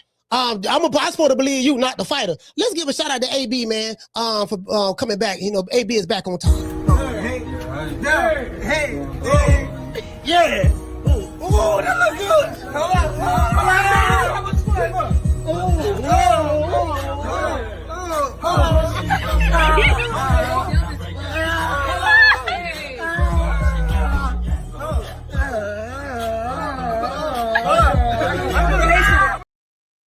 Yeah, I just, this is American boxing. This is the American boxing culture in a nutshell. It's hard, nigga. You don't always gotta shut the fuck up, nigga. Fuck up, bitch ass nigga. I'm trying to help you get money, nigga. And King, but I'm trying to help you make money. Bro, like, this is what's going on. For one, I'm finna tell y'all the flaw in all this shit. Niggas do everything for attention. It's all about whatever attention they can get. Like, you just kiss me, cut. You gotta see me, I know you. You gotta see me. I ain't gonna fight you. You gotta see me, bro. So if you fight me, that's on you. Bitch ass nigga. I ain't gonna fight you, but if you fight me, that's on you.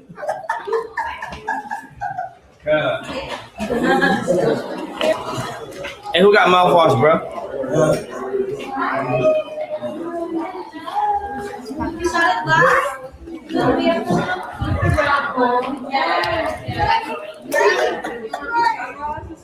What y'all doing, bro? You gotta stay away from me for an hour, bro. Hey, this is the American boxing scene in a nutshell right now. Told y'all before Devin Haney, Shakur Stevenson, and Keyshawn Davis got hot, took over, shout out to Bill Haney because he did that. He came and dropped the napalm bomb on that shit. Then everybody want to talk about that. And then next thing you know, Sean Sattel came out to confirm. You get what I'm saying? So he did that because the algorithm was on Claressa Shields, Floyd Mayweather, and Adrien Broner. But this is your American boxing culture. These niggas friends, they brothers, they lovers. Friends, brothers, and lovers. Tell me again, my baby. When we'll be lovers and friends, we can be so much more.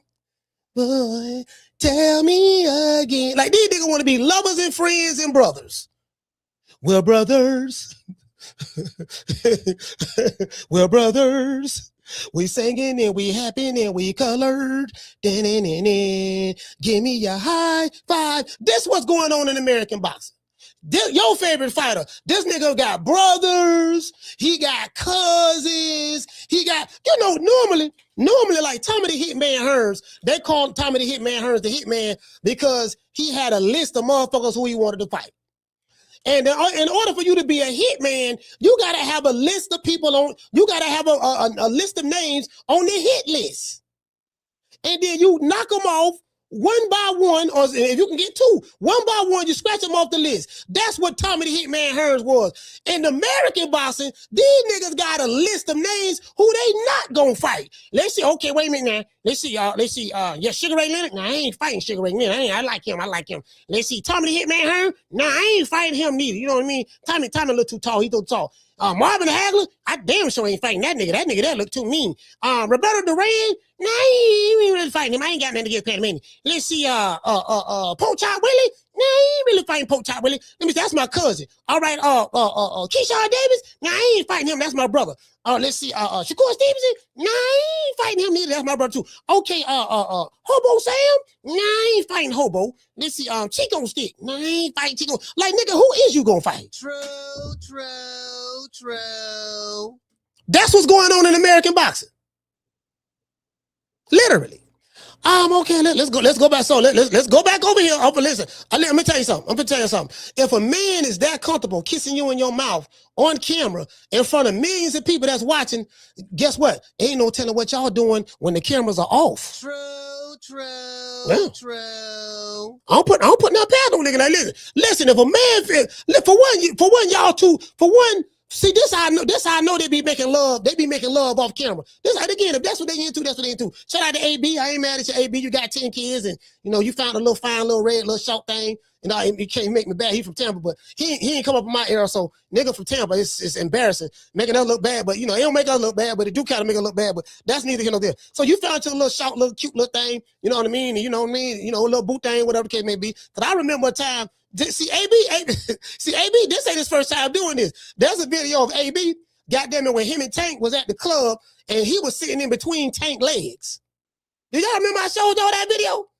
AB sitting in between Tank Davis's legs in a club and Tank smiling and AB smiling. They looking so happy. And then AB turned his head up and tooted his lips up in the air.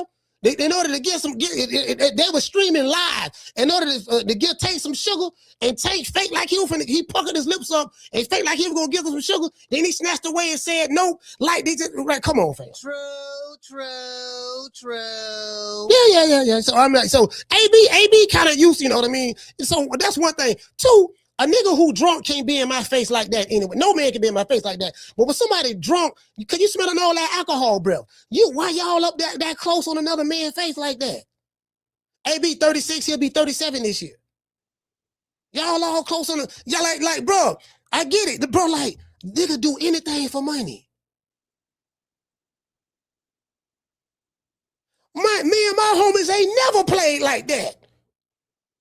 Me and my homies ain't never danced together. We ain't never grinding on each other together. I'm talking about, it wasn't none of that. I'm talking about in the club, we say, yeah, dog, we use it, me and my, no, you know what I mean? Like honey dips. We ain't got them tight ass, you know what I mean? We ain't doing that. My homies, we ain't sitting in between each other's legs, plaiting another nigga hair. Let me plait your hair, dog. Let me plait your hair, dog. Plait your hair. Kissing each other.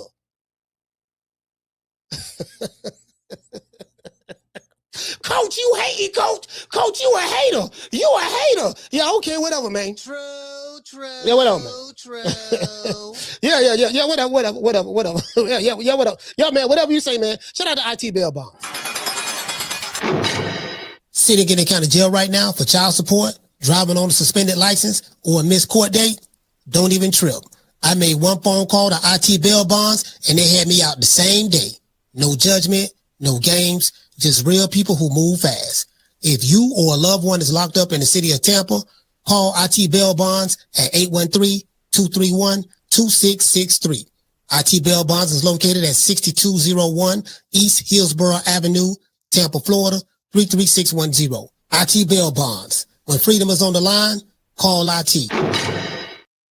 Then a nigga gonna walk off like he mad. No, come on, man. You got to see me, cuz. You got to see me. Listen, if a nigga kiss you in your mouth live on camera, it ain't no I'm gonna walk off, push him, walk off, and say, you got to see me. We got to go to the back and see me. No, nigga, you supposed to be swinging right then.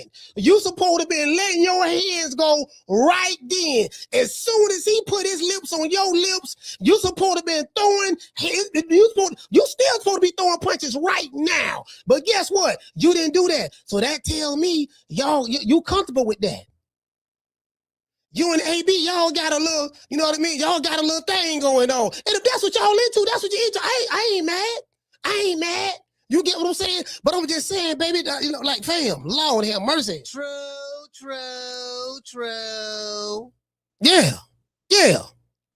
Yeah, you ain't, you know. Hey, Yarmus say they was kissing.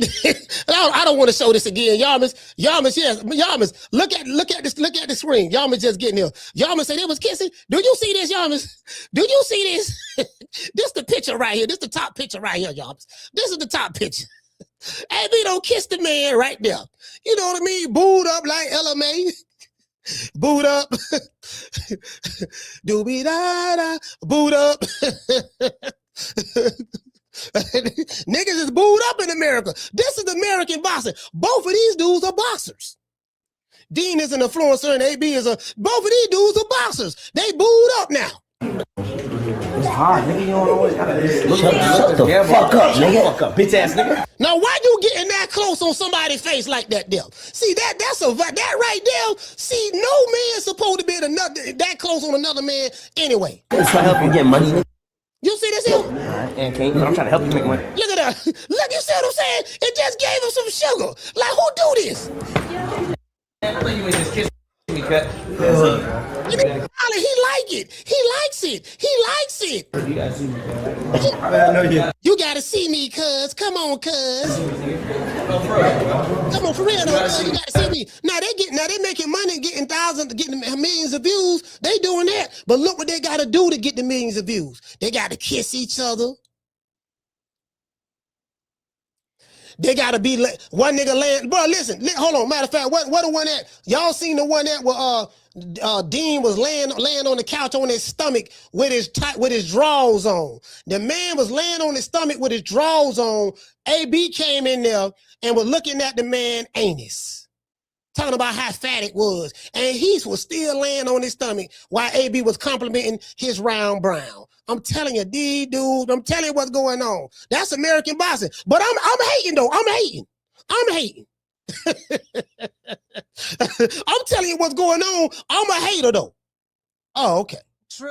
All right, okay, all right, you know, it is what it is. All right, okay. All right.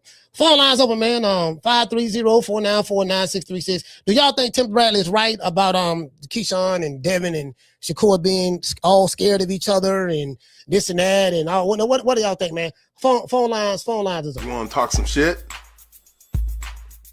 Call me. Start some shit, bitch. Sup, fool?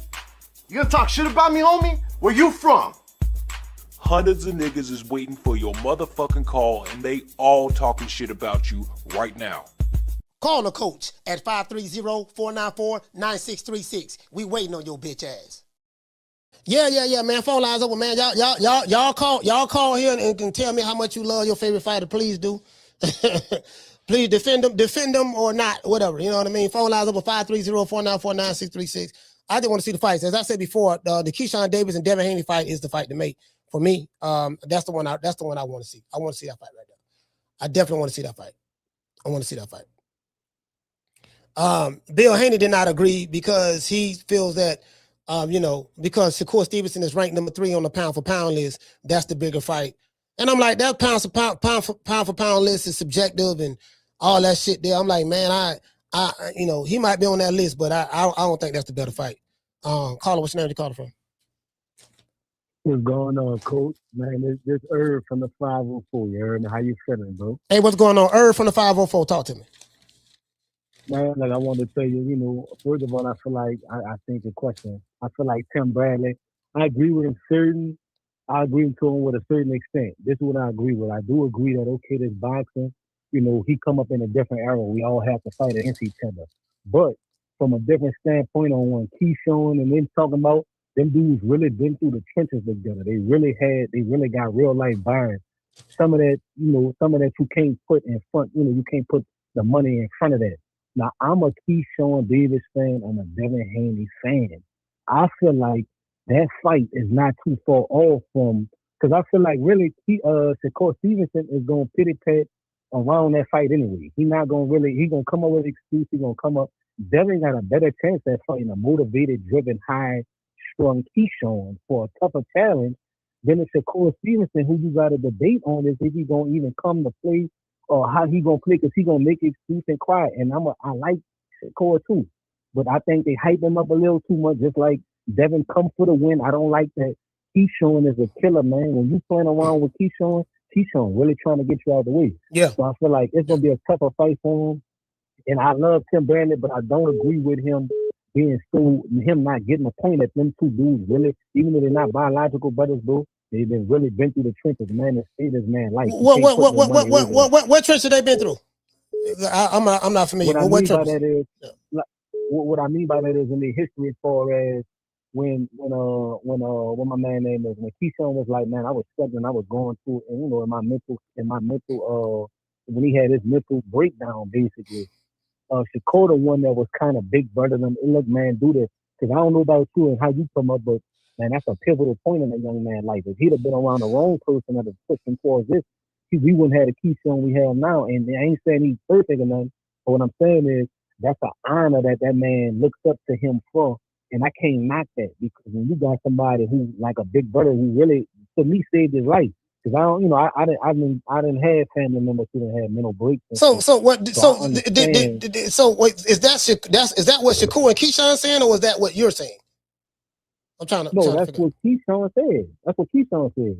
So what he said, he had a mental breakdown, and Shakur was the one that helped him get through it mentally. Not verbatim. No, not verbatim, but just he was in a bad point in his life. Mm-hmm. I'm just using my context clues. He had a bad point in his life, whatever he was going through in his personal life. You know, for just dealing with death in his family, finances, just being a young black lost man. You feel me? Just being a young black lost man, like point blank period. And Shakur, the one who had more traction, had more name, and kept him focused, kept him in the loop, kept him motivated, always uplifted him any kind of way he could. So how could you can't really, you know what I'm saying? Like, you can't really hold that over, man. He don't want to fight him. Yeah. It ain't like that's the last fight. Yeah, I ain't gonna lie, fam. I totally disagree with you on that. We just agree to disagree, but I appreciate you, from the 504 salute. Yeah. See, that's what I'm talking about. That's what I'm talking about. That's what I'm talking about right there. That's what I'm talking about right there. But you know, it is what it is. See, that's what I'm used to. I'm used to this. Old pussy ass nigga, what's going on, boy? I'm telling you, boy, I'm knock your fuck ass out, boy. Blow for blow, pound for pound, nigga. I got the title, nigga. I'm telling you, boy, finna knock one of you what kind of niggas out. Nigga, I got these hands, nigga. I'm throwing them paws at that nigga, finna knock your ass down again, nigga. Get your ass back up, nigga. Don't run, nigga. I'm telling you, boy, I want all the smoke, nigga. I'm throwing them paws, nigga. I'm putting them hands on you, nigga. I told you what I'm gonna do to you, nigga. Catch you with the check left hook, nigga. I told you, boy, pound for pound, nigga. I'm the best. This more action than any Devin Haney fight. Put these paws on you, nigga. I told you, I got you backing up, nigga. Nigga, watch that check left foot, knock your ass down again, nigga. I'm telling you, boy, it is what it is, nigga. I'm gonna make it do what it do. I'm telling you, boy, we ain't even playing over here, boy. Yeah, man. See what I'm saying? Like, you know, like, listen, it's a team of niggas. All I know is a team of niggas. It's about 5 or 6 of them. They made a pact not to fight each other. And all the stories is the same. Yeah, dog. I was down and out. He helped me out. He did this. See what I'm saying? Yeah, dog. I remember the time I was hurt. I was in the hospital, dog. And my girl wanted me to lay pipe to her, and I couldn't lay pipe. And so, you know, my big brother Shakur, he came through, not only helped me out when I was in the hospital because I had a broke leg, but he laid pipe to my girl and took care of that for me until I was able to do it. So that's my brother. And then, you know, the other dude over here now, that's my brother too now, because we both from the same state. And he helped me out when I was going through a tough time. And, you know, and yeah, and another thing, come on. All right. Yeah, what up, man? Yeah, I totally disagree. I'm not trying to hear it, bro. So it is what I'm not. We just gonna agree to disagree, bro. It ain't nothing nigga can tell me of any fighter to convince me of that. No, nothing. You wasting your breath. Caller, what's your name? You calling from? Coach, how you doing, sir? It's Corey, bro. Miami. Corey, talk to me. Hey, man. Look, bro, I'm going to be real short and sweet, dog. Look, man. All this some punk shit, dog. You know, this boy band shit, you know, all us a band now. We ain't gonna scrap. He said the boy band. Man, I'm so sick of this shit, bro. All this, oh nah, dog. We ain't getting enough, bro. You sing out, so I sing. Hell no, all this punk shit, bro. Bro, check this out. Deb is the only one, and I'm not no Devin Haney advocate, but I gotta watch how the man moving. Yeah. If the money right, Deb gonna fight. He ain't spending all this other shit. He don't give a damn win, lose, or draw. If you pay me, I'm a scrap. They be offering these cats like and I ain't trying to bring Boots in it, but yeah. Boots has too. You offer him a bag, oh nah, I need more fights. Bro, what the fuck are we talking about, bro? It's the fight game. It's like, dude, these guys don't form the band, dog. What? You niggas are going to tour, like, what are we doing, bro? Like, dude, either Shakur and Keyshawn so close, I believe one of them is the alpha over the other one, and the other one, no, I can't fuck with him in the ring. I think it's Keyshawn, because Keyshawn the one that got a little bit more pop to him as far as punching power, and I think him and Shakur don't spar before, and he don't felt that shit like, nah, I can't beat this dude. That's what I believe, man. I'm like, I genuinely believe he don't rock Shakur ass before. He don't want to fight him. That's what I believe. It's because coach, bro, this shit don't make no sense, man. I'm like, bro, hold on, so you niggas ain't no kin to each other. You from Virginia, you from Jersey. This ain't your motherfucking cousin. This ain't your partner. Look, partners fight. Partners fight and hug. You know what I'm saying? Hug and make up. I had a fight with my older brother when I was 18 for free. He tried me. He tried me. I swung with his ass and dropped him. He didn't. Now my brother would have got up. He got up, and my brother would have just fought me. He would have whooped my ass. I'm not gonna lie. He would have beat me, but I was just letting him know, nigga, little bro, nigga, you ain't finna be little bro me no motherfucker more. I had to put hands on him. Yeah. Bro, I got a brother. He's a year older than me.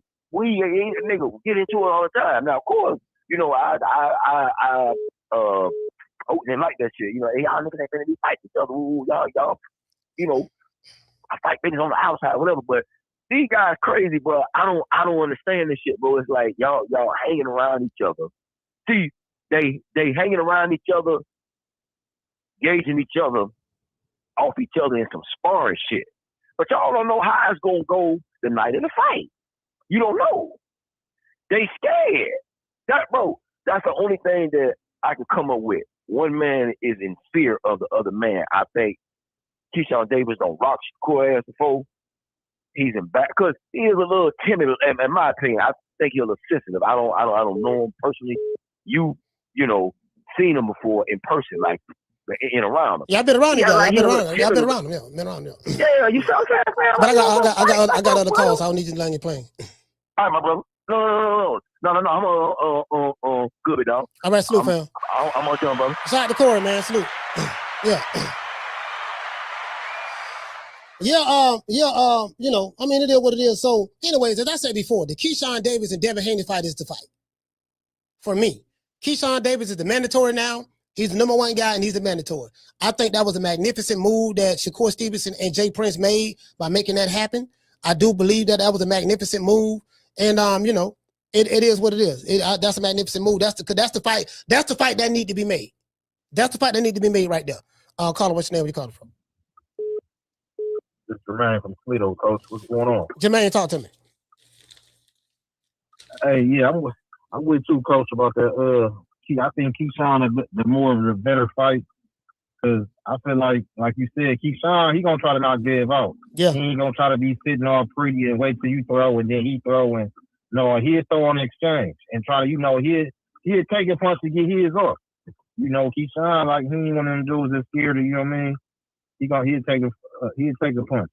I think Shakur, like he messed up by trying to fight certain fighters at 147. He can't be like, well, I'll fight you at 147. No, we got, but Dev, I ain't about to do that.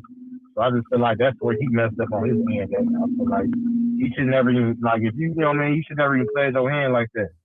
And then when it come to Dev, like I feel like Tim is right. You know, like, Dev, come on, man. If your daddy saying you will come in at 146 anyways on the weight, and then he talking about 144, y'all might get it popping at 145. Y'all leaving all this money on the table for like 1 or 2 pounds. That don't even make no sense to me, man. I just feel like those dudes, man, they gotta get that right though. But yeah, I want to see that Keyshawn fight because I got Keyshawn beating Dev, and I think he'd be Shakur at 147 or 145. I just don't think Dev, you know what I mean, believe in himself. I think Ryan will do so much damage that he like, shit, I ain't taking no shorts on nothing. Everything gotta be everything. So I think that's what it is with that. But all right, that's my call, coach. Hey, listen, man. Shout out to Jermaine, man. Toledo, Ohio, stand up. Salute. Toledo, stand up. See, that's what I'm talking about. Shout out Jermaine. Jermaine made his points, articulated his position, and landed his plane in a timely fashion. Shout out to Jermaine. Toledo, stand up. Caller, what's your name? You calling from? Hi, my name is Kevon. I'm calling from Chicago. Kevon? Yeah. Kevon from Chicago. Talk to me. Man, I agree with Tim Bradley. I agree with all these niggas. We would have never seen Hitman Hearn teaming up with Roberto Duran or none of this shit. Like, nigga, this is a fight game. Every time I hear niggas talk about this, my brother, that's another word for ducking. And I fuck with Shakur, but how many niggas gonna be your brother in this motherfucker? Niggas like this shit. Shakur got about 4 or 5 brothers. Raymond Ford, his brother. Keyshawn, his brother. Lamont Roach, they brothers too now. I hear they don't teaming up. They brothers. He got too many brothers, man. Niggas on Twitter talking about, don't worry about that, little bro. You gonna get, come on, gang. God, man, I don't even want to see that fight. You calling bro, little bro, man. Fuck out of here, nigga. Come on, don't worry about what people got to say, little bro. We gonna get our money and get there. These niggas starting to look more like Jake Paul. Nigga, they gonna start fighting on big brand. What's that? They ate them off and them niggas keep screaming on. This nigga might as well go there and fight on that nigga brand risk. They need some brand risk fighters. Niggas ain't trying to fight for it. Because every nigga that can fight, that's the core brother, nigga. Niggas don't want to like, come on, gang. And I fuck with Shakur, but nigga, it was supposed to be you, Devin, Haney. All y'all niggas supposed to be fighting now. Bro, that shit pisses me off. This is when we miss a nigga like Don King. What do you need to get that done and fight when he I'm tired of seeing this shit. I'll be pissed off. Now these niggas going to bootleg promotion company. That shit sound like some shit you just do. I've never heard of you boxing, nigga. Like, what the fuck is y'all niggas trying to do? The court and hit man and shit. Like this nigga got a whole missionary team, nigga. Niggas trying to test the water for real. Damn. He say he got a missionary team. He's sitting out hit me. Man, I'm nigga. I'm thinking like, bro, you and Devin Haney to be fighting. I don't understand. Nigga, you can't go up 7 pounds, gang. You talking about 7 pounds? Nigga, you gained 7 pounds between fights. Hey, I'm finna light-headed, dog. Yeah, look. He gonna send Keyshawn to Devin. Devin Haney gonna get Keyshawn that work. He gonna be 0 for 2 as a promoter. We might as well just start calling him Shakur the promoter, nigga. He promoting fights now. He ain't trying to fight for real, dog. And it's just like, this shit's getting annoying, man. Like, y'all niggas need to fight. Look, even Bud Crawford fought Sean Porter. Him and Sean Porter were damn good friends. They best friend. They damn near best friend. They that close. I'm like, bro, niggas act like they ain't go up and putting on the gloves with their homies in the backyard, boxing and shit, but now niggas can't do it for no money. Yeah, fuck on, man. Shakur the promoter, man. That's his name. Shakur the promoter. He's sending everybody but him. But then we want to talk about, well, these niggas talk about me. Every time Shakur say a fight happening on Twitter, it don't never happen. It don't never happen. That nigga, I don't know. But that's all I gotta say. These niggas be pump faking and shit. They don't want to fight for real. Niggas they need to go fight on brand risk. These brand risk fighters now, nigga. They ain't no real fighters. All right, salute, fam. Hey, shout out to Kavon. Shout out to salute, fam. Shout out to Kavon, man. Shout out to our stand up. Bruh. Bruh, hey, bruh. Fail. Bruh. Yeah, just imagine, bro. Just imagine it's the Tommy the Hitman Hearns, Sugar Ray Leonard. Carla, hold on. Roberto Duran and Marvelous Marvin Hagler forming the pack. Not to fight each other because they play brothers.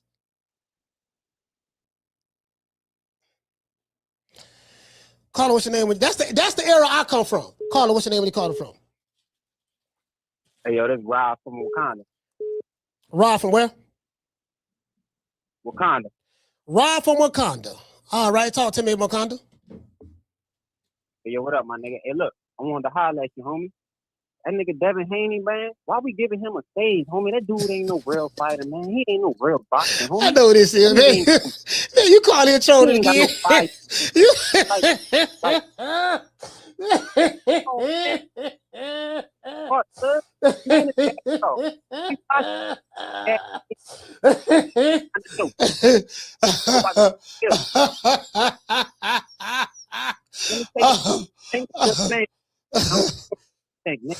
Hey man, look, if you're gonna troll, you gotta get a better phone, fam. I don't know what kind of, you must got that Obama phone.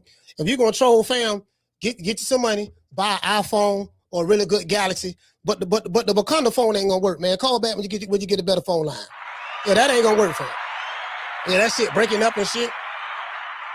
How you listen? How you gonna troll a nigga from a corner store cell phone? You got the cell phone from the corner store, fam. You got the Obama phone. You got the government issue phone. They give out to people who can't afford no phone. Come on, fam. You got to tighten up, baby. You gonna troll. Make sure you troll from a different phone. Do that. You did. Yep, that's right. I'm running things. Cream corn. That's why they call me that. Smooth. I got more measure for your pleasure. Stick with me, baby. I'll have you farting through silk. And let a nigga mess with me. I'll jump on him. All 93 pounds of pure dynamite.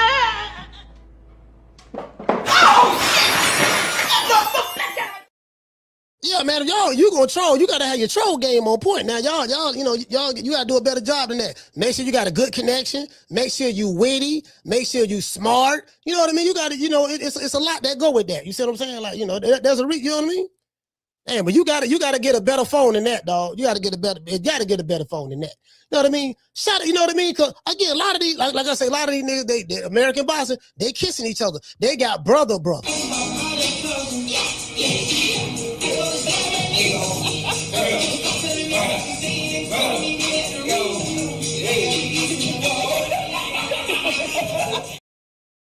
Carla, hold on. Like I say, man, they got what they got. What I say they got. Listen, they got where you at? Oh yeah.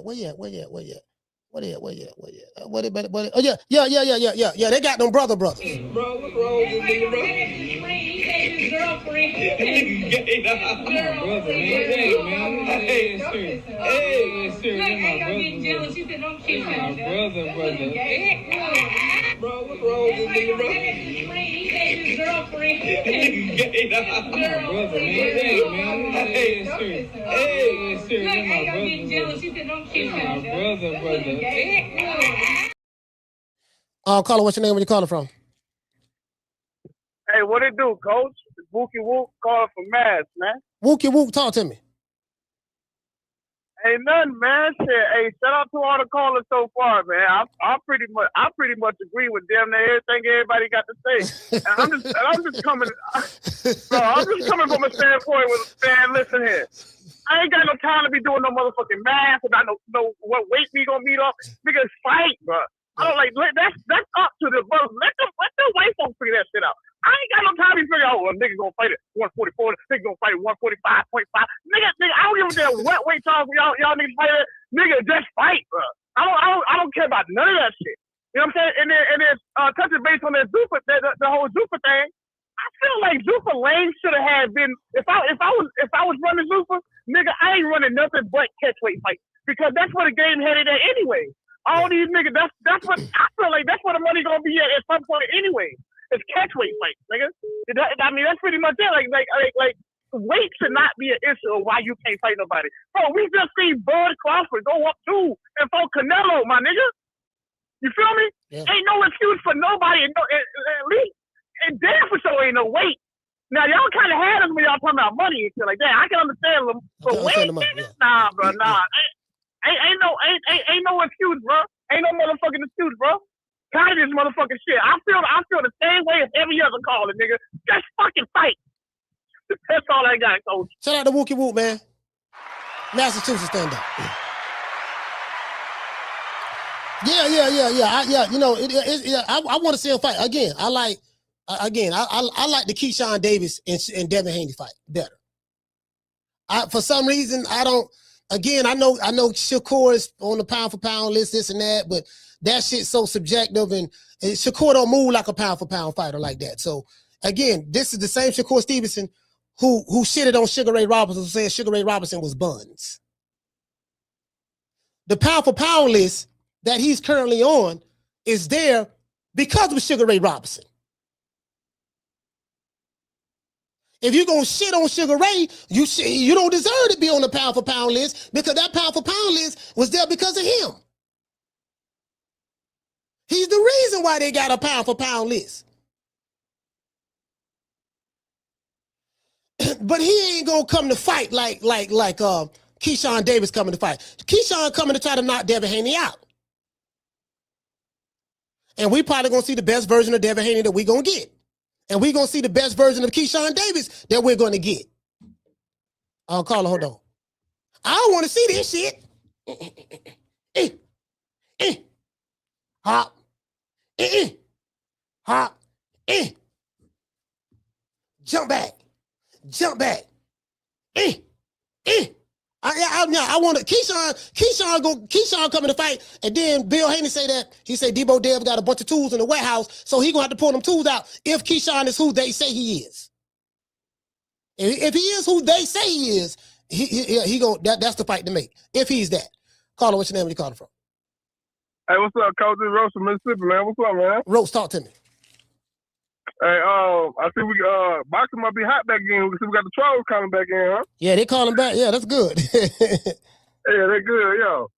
But these boys won't be brothers and stuff. They must seen how forgot how Earl and Jamel. We thought Earl and Jamel were brothers. You see how they turned out? Yeah. They gonna listen. Listen. I promise you this. Keyshawn Davis and Shakur Stevenson, they gonna fall out with each other. Listen, some shit gonna happen. They're gonna fall out. I don't know if it's gonna be a female or something, but them niggas gonna fall out. Niggas don't stay in love. Yeah, niggas don't stay in love forever. So I'm pretty sure that. Yeah.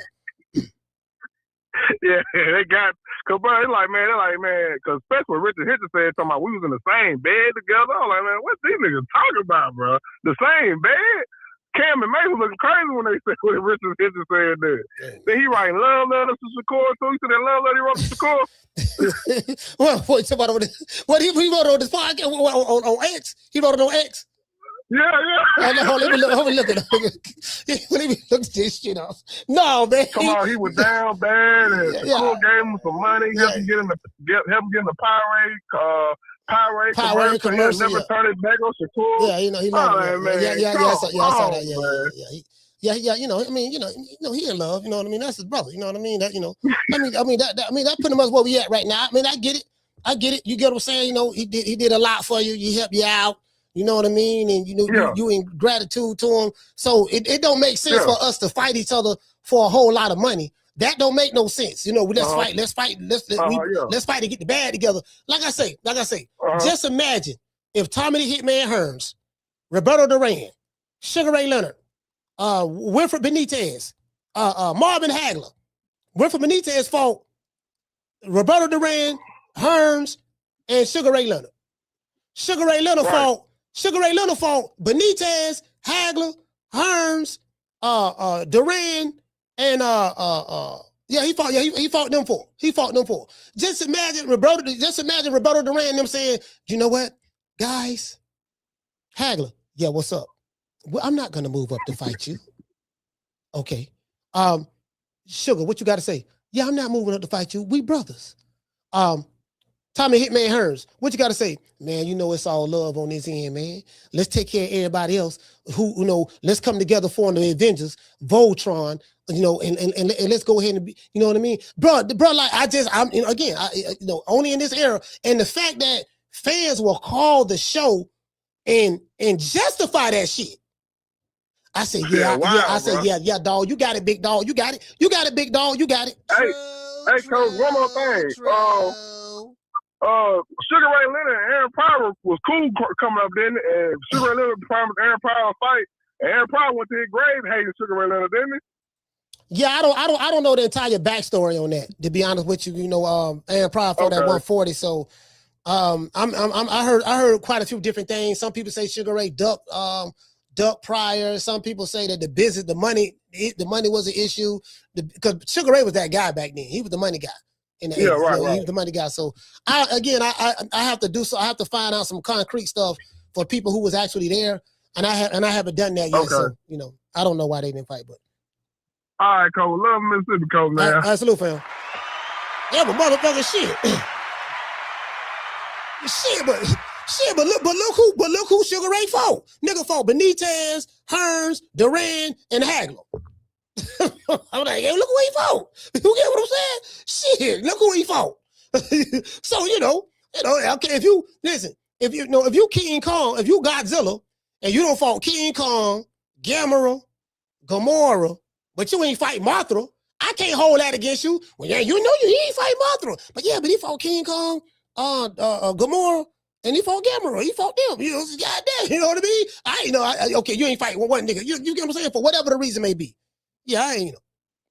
But anyways, I'm off that. Shakur Stevenson. I mean, I'm not forget Shakur Stevenson. I'm calling. Hold on. Devin Haney and Keyshawn Davis. That's the fight. That's the fight right there. Right now, my focus is on that. I know in my mind, I know for a fact that's gonna happen. How do I know? Because Keyshawn Davis is the #1 guy. He's the mandatory. He is the mando to fight for Devin Haney's WBO strap. Those are facts. So regardless of what happened, Zuffa boxing, Turkey Al-Sheikh, no Zuffa boxing, no Turkey Al-Sheikh, that fight gonna be bidded on. That fight they're gonna have to negotiate. They're gonna have a set time to negotiate, and if they don't come to an agreement at the end of the set time, somebody gonna win. That fight gonna go to a purse bid, and somebody gonna put the money up for that fight. And guess what? If it go to a purse bid, I'm pretty sure neither fighter is going to get the type of money that they want coming out of a purse bid, because Bob Arum gonna bid on it, Eddie Hearn gonna bid on it, Golden Boy probably gonna bid on it, and it's gonna be low ball offers. They ain't gonna break the bank on that fight. So Devin Haney and Keyshawn Davis, expect that to be your next fight. Caller, what's your name? Where you calling from? Hey, what up, Coach? It's Coach Eddie from ATL. Coach Eddie, talk to me. What's going on, brother? Hey, we had everybody points. Everybody got great points, valid points. You done covered this thing, from every angle, man. But I just wanted to know something. You ever notice when Devin Haney ain't fought in a long time, Bill pop out? It's going on 8 months. Mm-hmm. By the time Devin get back in the ring, it's probably gonna be 10, 11 months out the ring.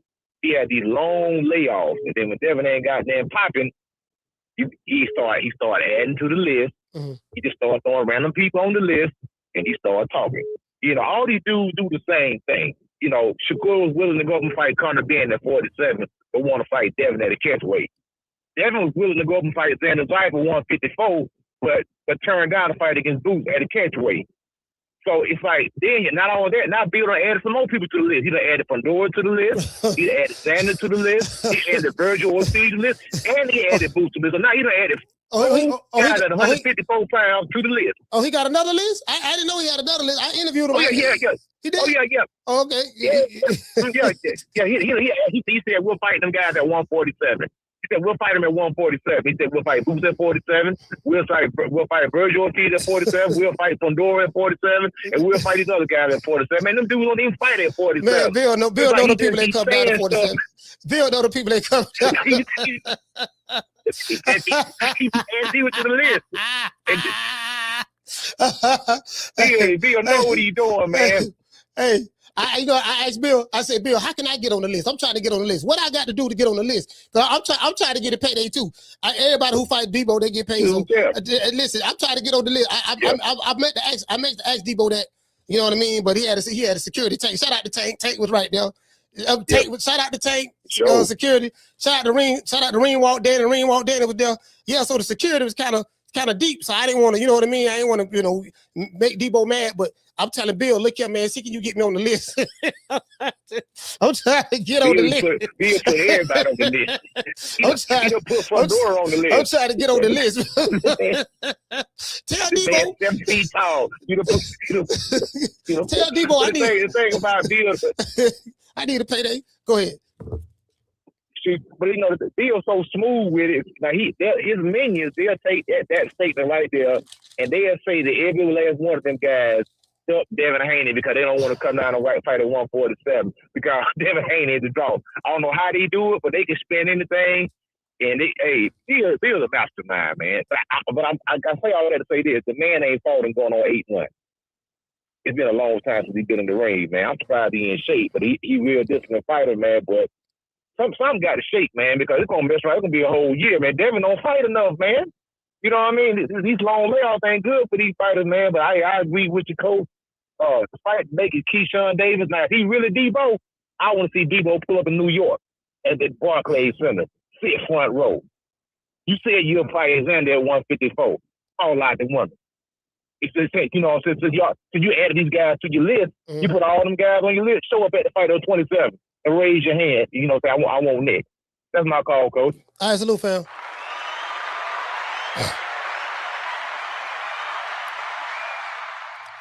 Yeah, man, that right there, that's the fight. That's the fight right there. That's the fight right there. That's the fight right there. Keyshawn Davis, Devin Haney. That's the fight. That fight right there. Now that fight right there. That's the fight I can get really excited about. I can't really. Shakur and Devin cool, but that ain't gonna happen. Shakur let it be known he don't want no parts of that. So leave that man alone. They say he's too small, leave him alone. But Keyshawn is the Mando. That's the fight. That's the one. He the one. You get what I'm saying? He the one. Now if he lose, I know what's gonna happen. You know what's going to happen. Because I've been doing this shit a little over 5 years. So I know how the bot accounts work. You know, I know how the bots work. I know how the different fan bases work because I've been watching. I know how they is. Now if he lose, they're gonna move. If they lose, they're gonna move the goalposts. I'm telling you. That's just the reality of the situation. If he win, they're gonna say, see, I told you. You see what I'm saying? So Carla, what's your name? You call it from? Jamie from New York. Jamie, talk to me. Hey, coach, one of the craziest things I ever seen in boxing is to form a team to duck each other. You feel me? Like, bro, I've never seen anything like this, man. Like that energy, bro. It's a turn off, man. For a true boxing fan like me, it's a turn off, bro. But, and I'll tell you, man, forming a team, bro, if that ain't ducking, bro, I don't know what ducking is, man. Yeah. And I say, if you're not gonna fight, get the fuck out of boxing, bro. With Shakur, in his case, before 135, when we were talking about him and Haney a couple of years back, coach, remember what they offered him at 25%? He had a problem with the money, so he didn't take the fight. Now, Turkey has the money, but now it's a weight problem. You know what I mean? It's a weight issue. So it's just, again, bro, it's weak, bro. And this brotherhood shit is weak. It has to stop, man. Again, you're not going to fight each other, bro. You're not in real fights. For me, they're all set of fights, But, and coach, you were saying something earlier. Makes a lot of sense to me, man. You said something about them having a fallout. Well, I'll tell you what. It's coming. The Charlos are real brothers and they have a fallout. You know what I'm saying? Yeah. And I don't think that Keyshawn, I don't think he's going to kiss up to Shakur for much longer, to be honest with you, bro. You know what I mean? I mean, the kid's got that street mentality, bro, YN, whatever. And Shakur, I don't know if he's built like that, but he just looks weak right now, But back to the Keyshawn fight, I like that fight best. At least we know Keyshawn, he's going to chase a motherfucker, I like his mentality, bro. Shakur, the money's there. He's running, bro. take this deal, make it happen, bro. Back to back, whatever. Get the cash. You know, again, then moving like this, bro, forming a team, coach. I can't respect that, man. I'm gonna tell you something that I don't think most people know. So I'm gonna expose it right here on this show. There was always kind of like negotiations going on in the background for a Shakur Stevenson and Devin Haney fight. That's the ball that I think people are missing. That's always that's what's been there, right? And so this just didn't come out of nowhere. But Devin calling out with Bill Haney, they calling out Shakur Stevenson.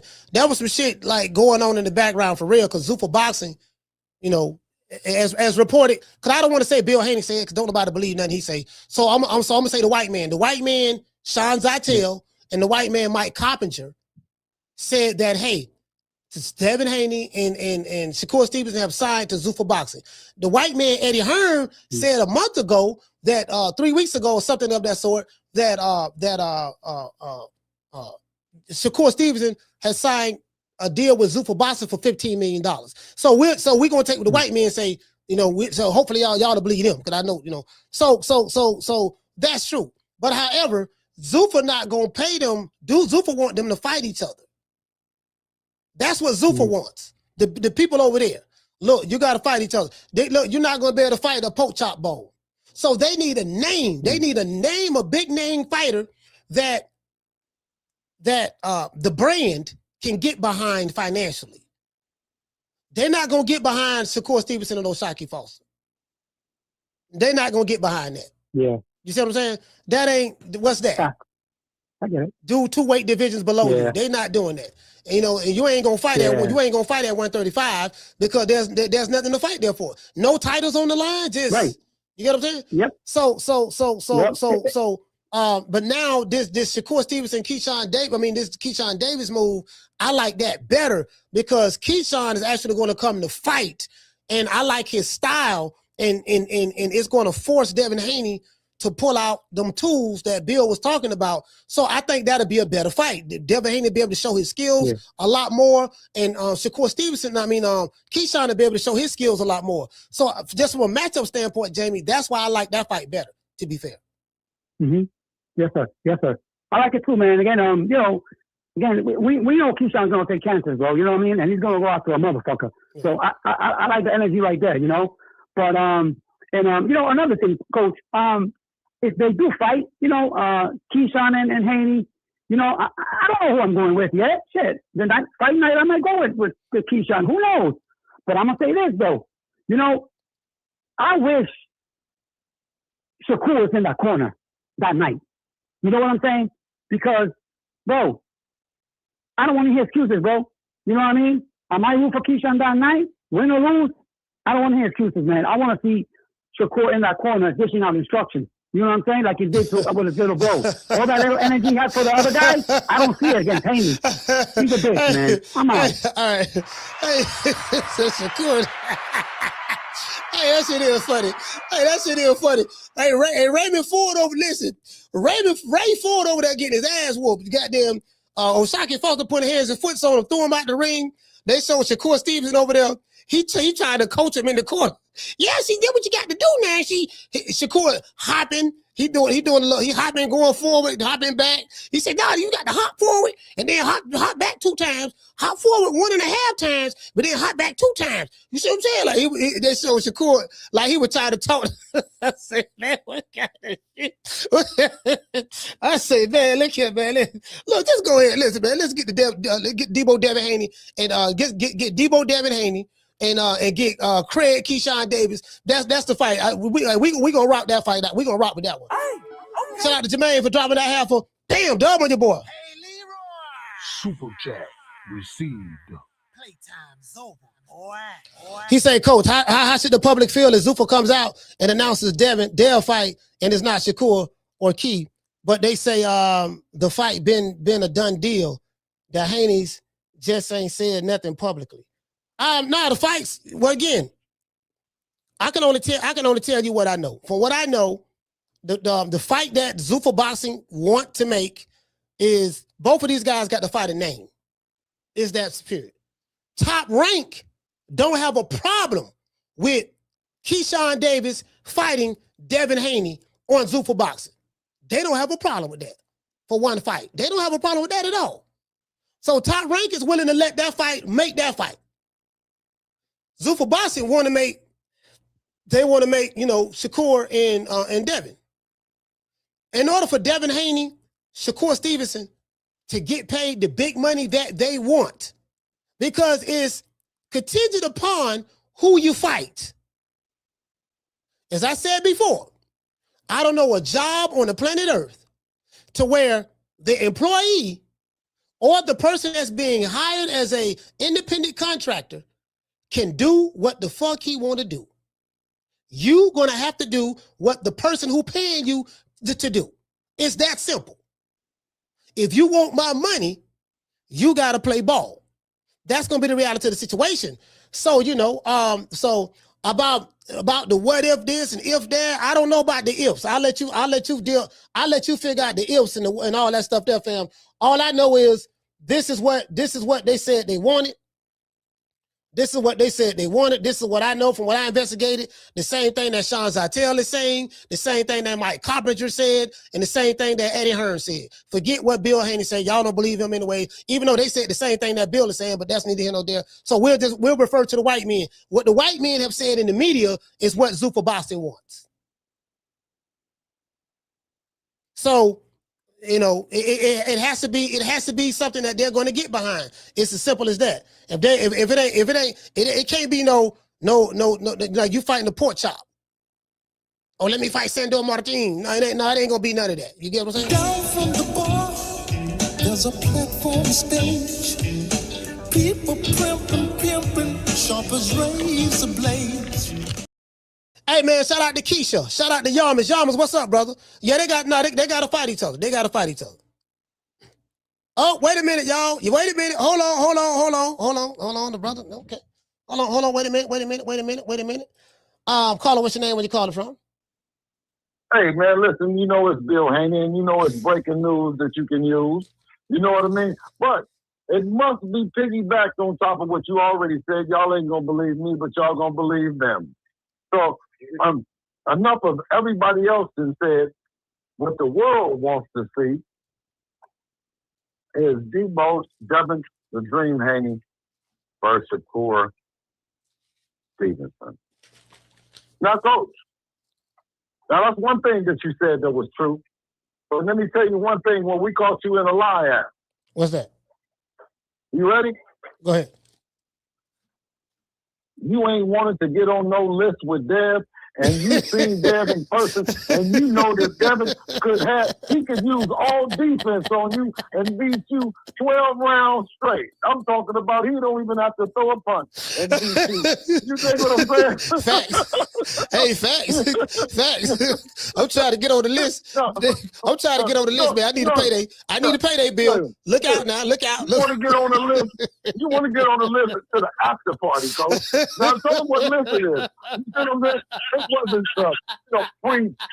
the fight party. You know what I mean? It's about the after party. So, listen, and guess what? You're on the list. You know what I'm talking about? Hey, now, hold on. Before you get to that, won't you tell them how I almost died on that bike, man. Shit. Nigga running. These niggas running 5 miles. Man, y'all, man, shit, I damn near passed out. Me and Coach was on bike and Champ was on feet. So you know how that looked. You know it went. Yeah. Hey, but listen, let me tell you this though. To get to the list, I don't know anybody that would want to put Daddy Longleg Fundora himself on there. I didn't put Fundora on the list. Y'all better check it and check it twice. I didn't say that we had to deal with Fundora and we looking to deal with Fundora, right? Fundora was already in he'd been in the league. One thing that I said was Xander Zayas at 154 with 2 belts. I was looking at him and Devin said, Xander got 2 belts, right? And we talked about it.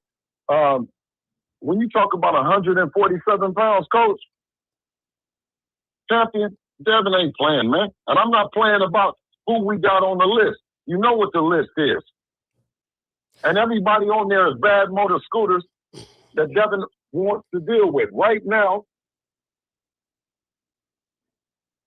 there's a play and a deal on the table. There's a play and a deal on the table for Devin and Shakur. Now, am I wrong about that though, Coach? No, you're not wrong about that. You 100%. But then everybody didn't believe me when we said it, right? No, they didn't. Okay.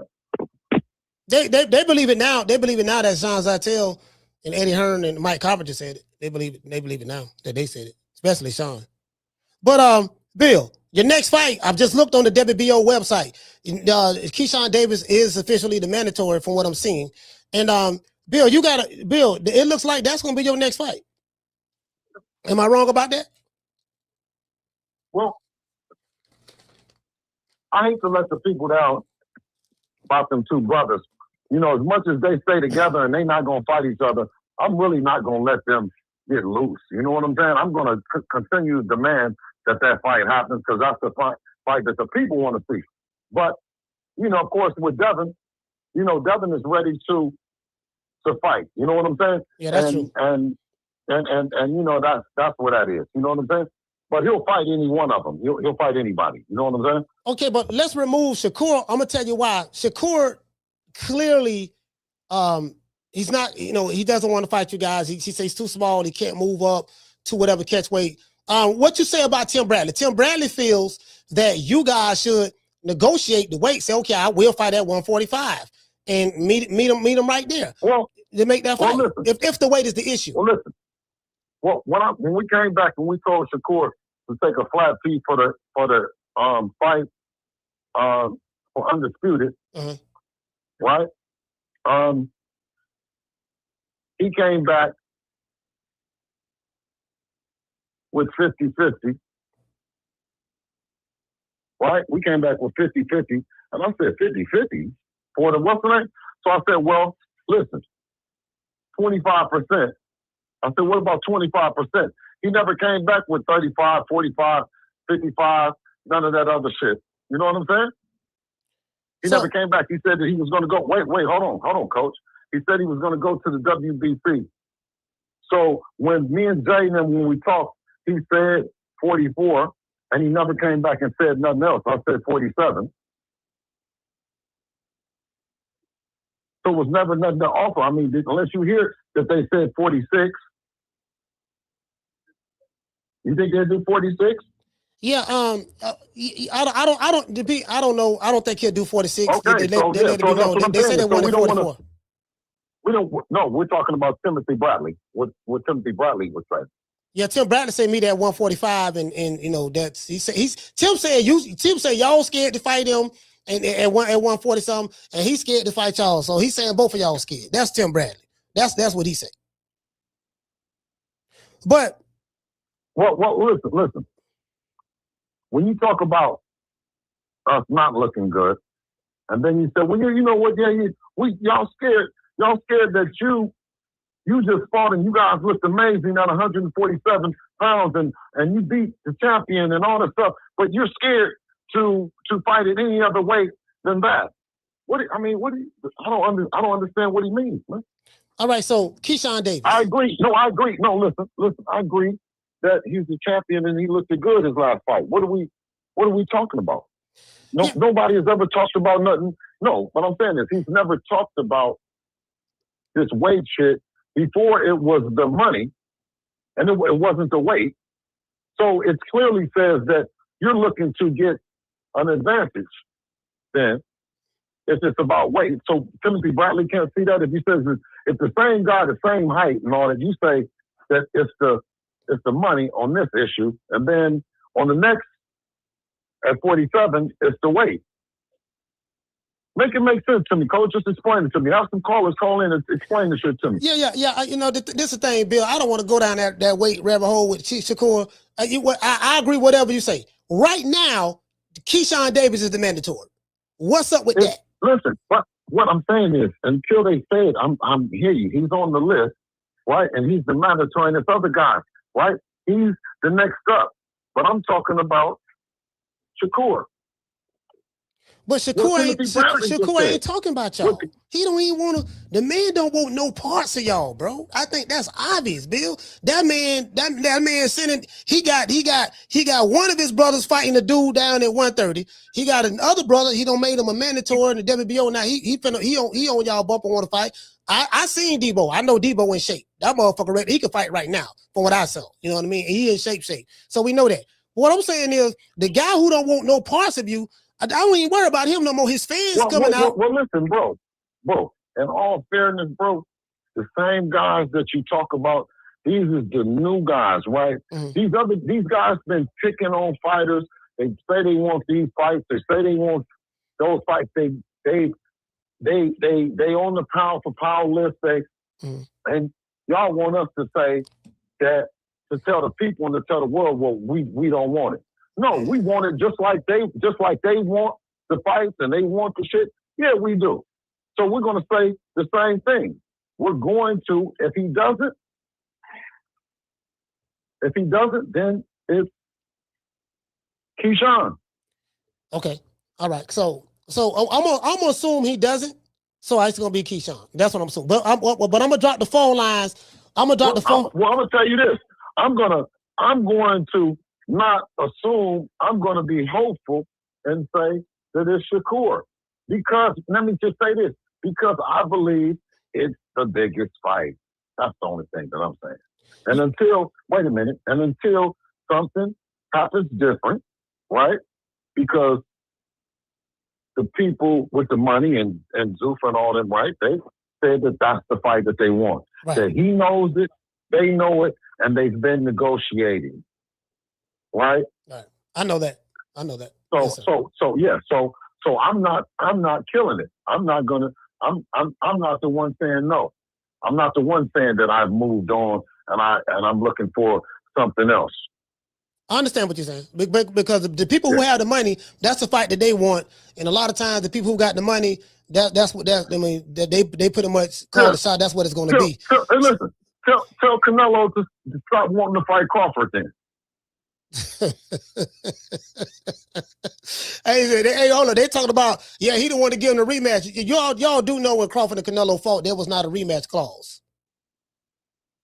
Because it was a foregone conclusion that Canelo was going to beat him. Tell Canelo to stop there. Yeah, tell Canelo to stop asking for it. I mean, it's a fight that the people want to see, and Canelo want to do it. You know what I'm saying? But Bud didn't beat him. So you know what? He's still going to, even as a champ, even with the money, all the shit, he's going to continue to ask for the fight. You know what I mean? You know what's disheartening to people like myself and other fans is this. I know the people who have the money, they want and this is what Shakur fans don't understand. They're looking at it like, oh, you trying to pick on Shakur. Y'all trying to take the easy way out because y'all. What they don't understand is Sean Zartel clearly stated. We got to refer to him, not you. Sean Zartel clearly stated that the people of Zuffa Boxing, the fight that they want to make, not the people in the comment section who don't buy pay-per-views, not the people who fanning out for their favorite fighter, whether it's Devin Haney or Shakur Stevenson or Keyshawn Davis, but the people who are putting the money up, the $15 million that you heard that Shakur is going to get paid his next fight, the hundreds of millions of dollars that they have to lock in Devin Haney and Shakur and other fighters, for big fights, for time to come. They don't take into consideration what people in the comment section is saying. And that's what I'm trying to explain to people. So my thing is they want to make the Shakur fight, but I don't know what the hang up is. Shakur seems that he don't want that fight. So what's going to happen with the WBO? Let me ask you this. Do you tell Benavidez to not want the Canelo fight? Yes. You tell him to just stop. No, you tell him to stop. Yeah, you know why? The fight? No, hold on. But that's kind of different. I'm gonna tell you why. David Benavidez knew, like, all the them was in it together. I don't know if you knew this. Samson Lewowitz, WBC, and all of them, they had an agreement with each other that they was gonna not make David Benavidez have to fight Canelo, because Canelo they got. So he's been the mandatory all of those years. He's been able to dance around, and he played along with it. He gonna keep fighting for the interim belts. Now David Benavidez is a cruiserweight. You can't be calling out a motherfucker 2 weight divisions below you. Now you at cruiserweight because you know he ain't gonna move back down to 168 to fight no Canelo. So like that ship has sailed. It's sailed. Do the people? Do you think the people would like to see the fight? What people? About the boxing fans? They come out to see Canelo. Would they come out to see Canelo and Benavidez? Yes, sir. Absolutely. Yes, sir. Absolutely. No, King. Remember, I'm only talking about fights that the people want to see. That's all. And I'm just saying that I'm not gonna tell the people that are coming to say that the people ain't good. The people are I say everybody on the list is good. Everybody on that list. Okay, but let me ask you this. Everybody on the Debo the list is good. Right now, as we speak, according to what them people, now you can already know, no matter what, I'm telling you, them people would like for that fight to happen. I know. Listen, Bill, I know that for a fact. Sean Zartel, I got to refer back to the white man because your word don't mean nothing. I'm going back to Sean Zartel. Sean Zartel said that that's the fight that Zuffa wanted. That's the fight they want to make. You know what I mean? I can't believe you, but I can believe he's not in the negotiating room negotiating. You are, but they know more about the situation than you do, so I'm going to refer to them. But Sean Zartel said that that's the fight they want to make. I know that. Shakur fans, that's not the fight they want to make. So my thing is, what does Shakur want to do? That's what I'm asking you. Because I know Zuffa want to fight. I know Devin Haney want to fight. So, but apparently Shakur don't want that fight. So what does he want to do? Because Keyshawn Davis is now the mandatory. And we know who made that happen. Jay Prince, the same guy who manages Shakur Stevenson and Keyshawn Davis. So they did that, it appears, to block that potential whatever fight that Zuffa want to make. So I'm trying to figure out if Keyshawn is the mandatory, you know, they haven't enforced it yet or whatever. I'm trying to figure out how that's going to play out because Shakur ain't budging, it appears. You know, but now you know more about the situation than I do, but I can't believe now you say I need Sean Zartel to report it. So tell Sean to find out what's going on with Shakur, and then we can go from there. What say you about that? What does Shakur want to do? Hey, you know what?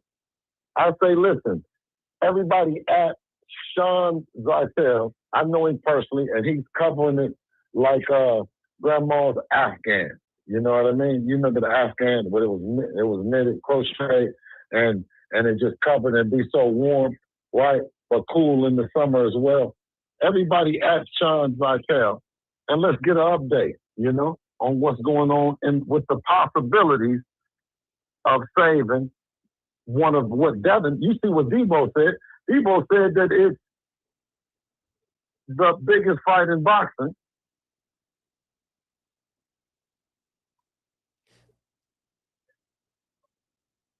Now, I think Keyshawn said that his fight with Devin would be the best fight of the year. So I'm looking forward to it, Coach. I think that it's about to be. It's a great time in boxing for one right now, but we can look forward to some great things happening. Well, what does Shakur Stevenson want to do? Well, I think that you got to hear from their team. Okay, so can you give us some insight on what their team is saying?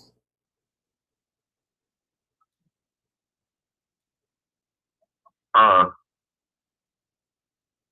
can't. I don't know as of now. I don't know as of now. I just know that one thing that I can report from what I'm hearing is they're calling us, still trying to make it happen. Okay, cool. Hey, we got a super chat. Shout out to Keisha. Keisha's from Virginia. Shout out to Keisha. She say, Coach, you asked him about Key. He started talking about Kerr. Answer the question, Bill. Yeah, I don't. What do you mean? He started talking about Kerr.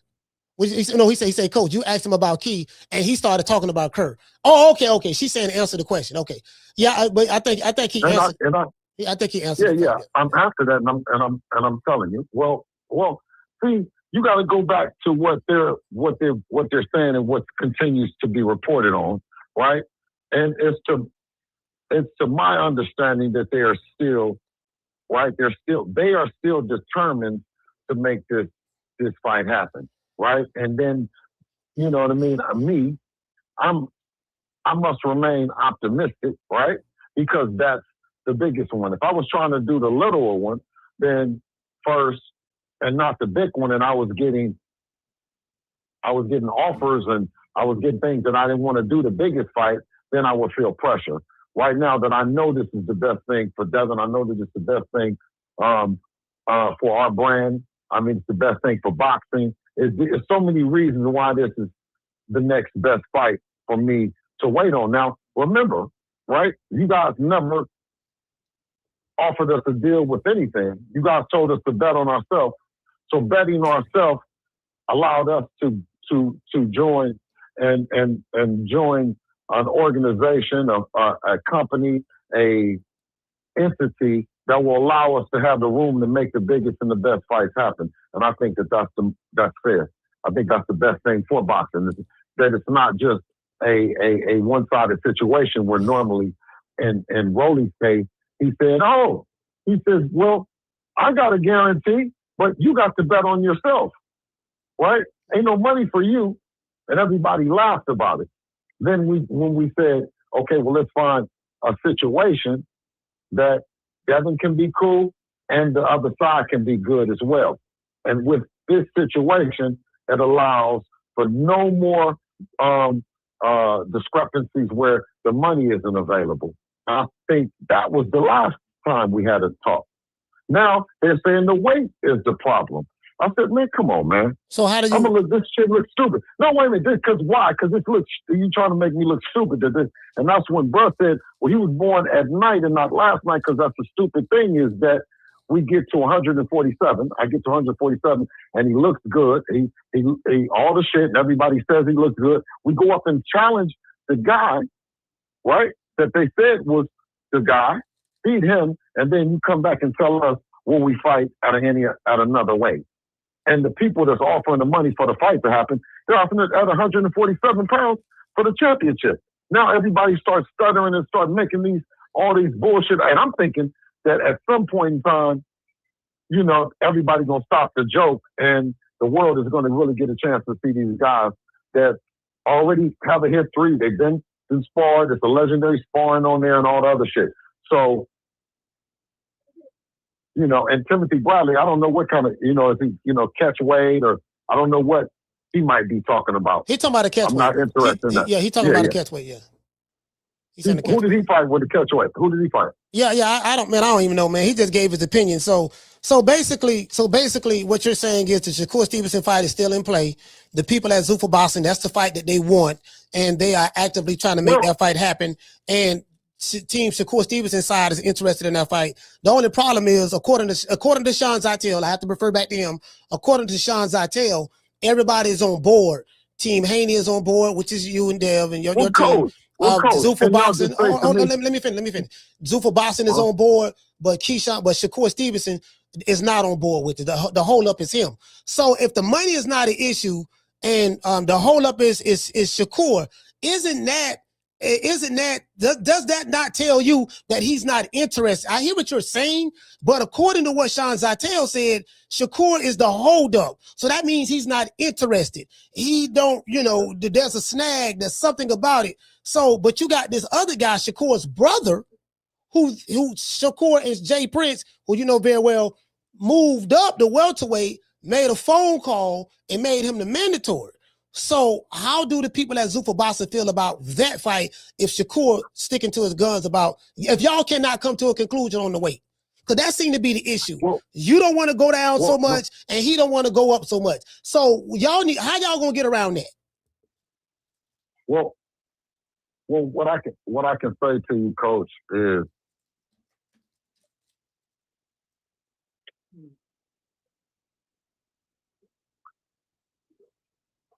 I got to be as optimistic, right, as everyone that's involved, right? I don't know how long we've been talking about this fight, right? It's been for quite some time. And I've never, you know, you say give up now on it happening and who's to say this?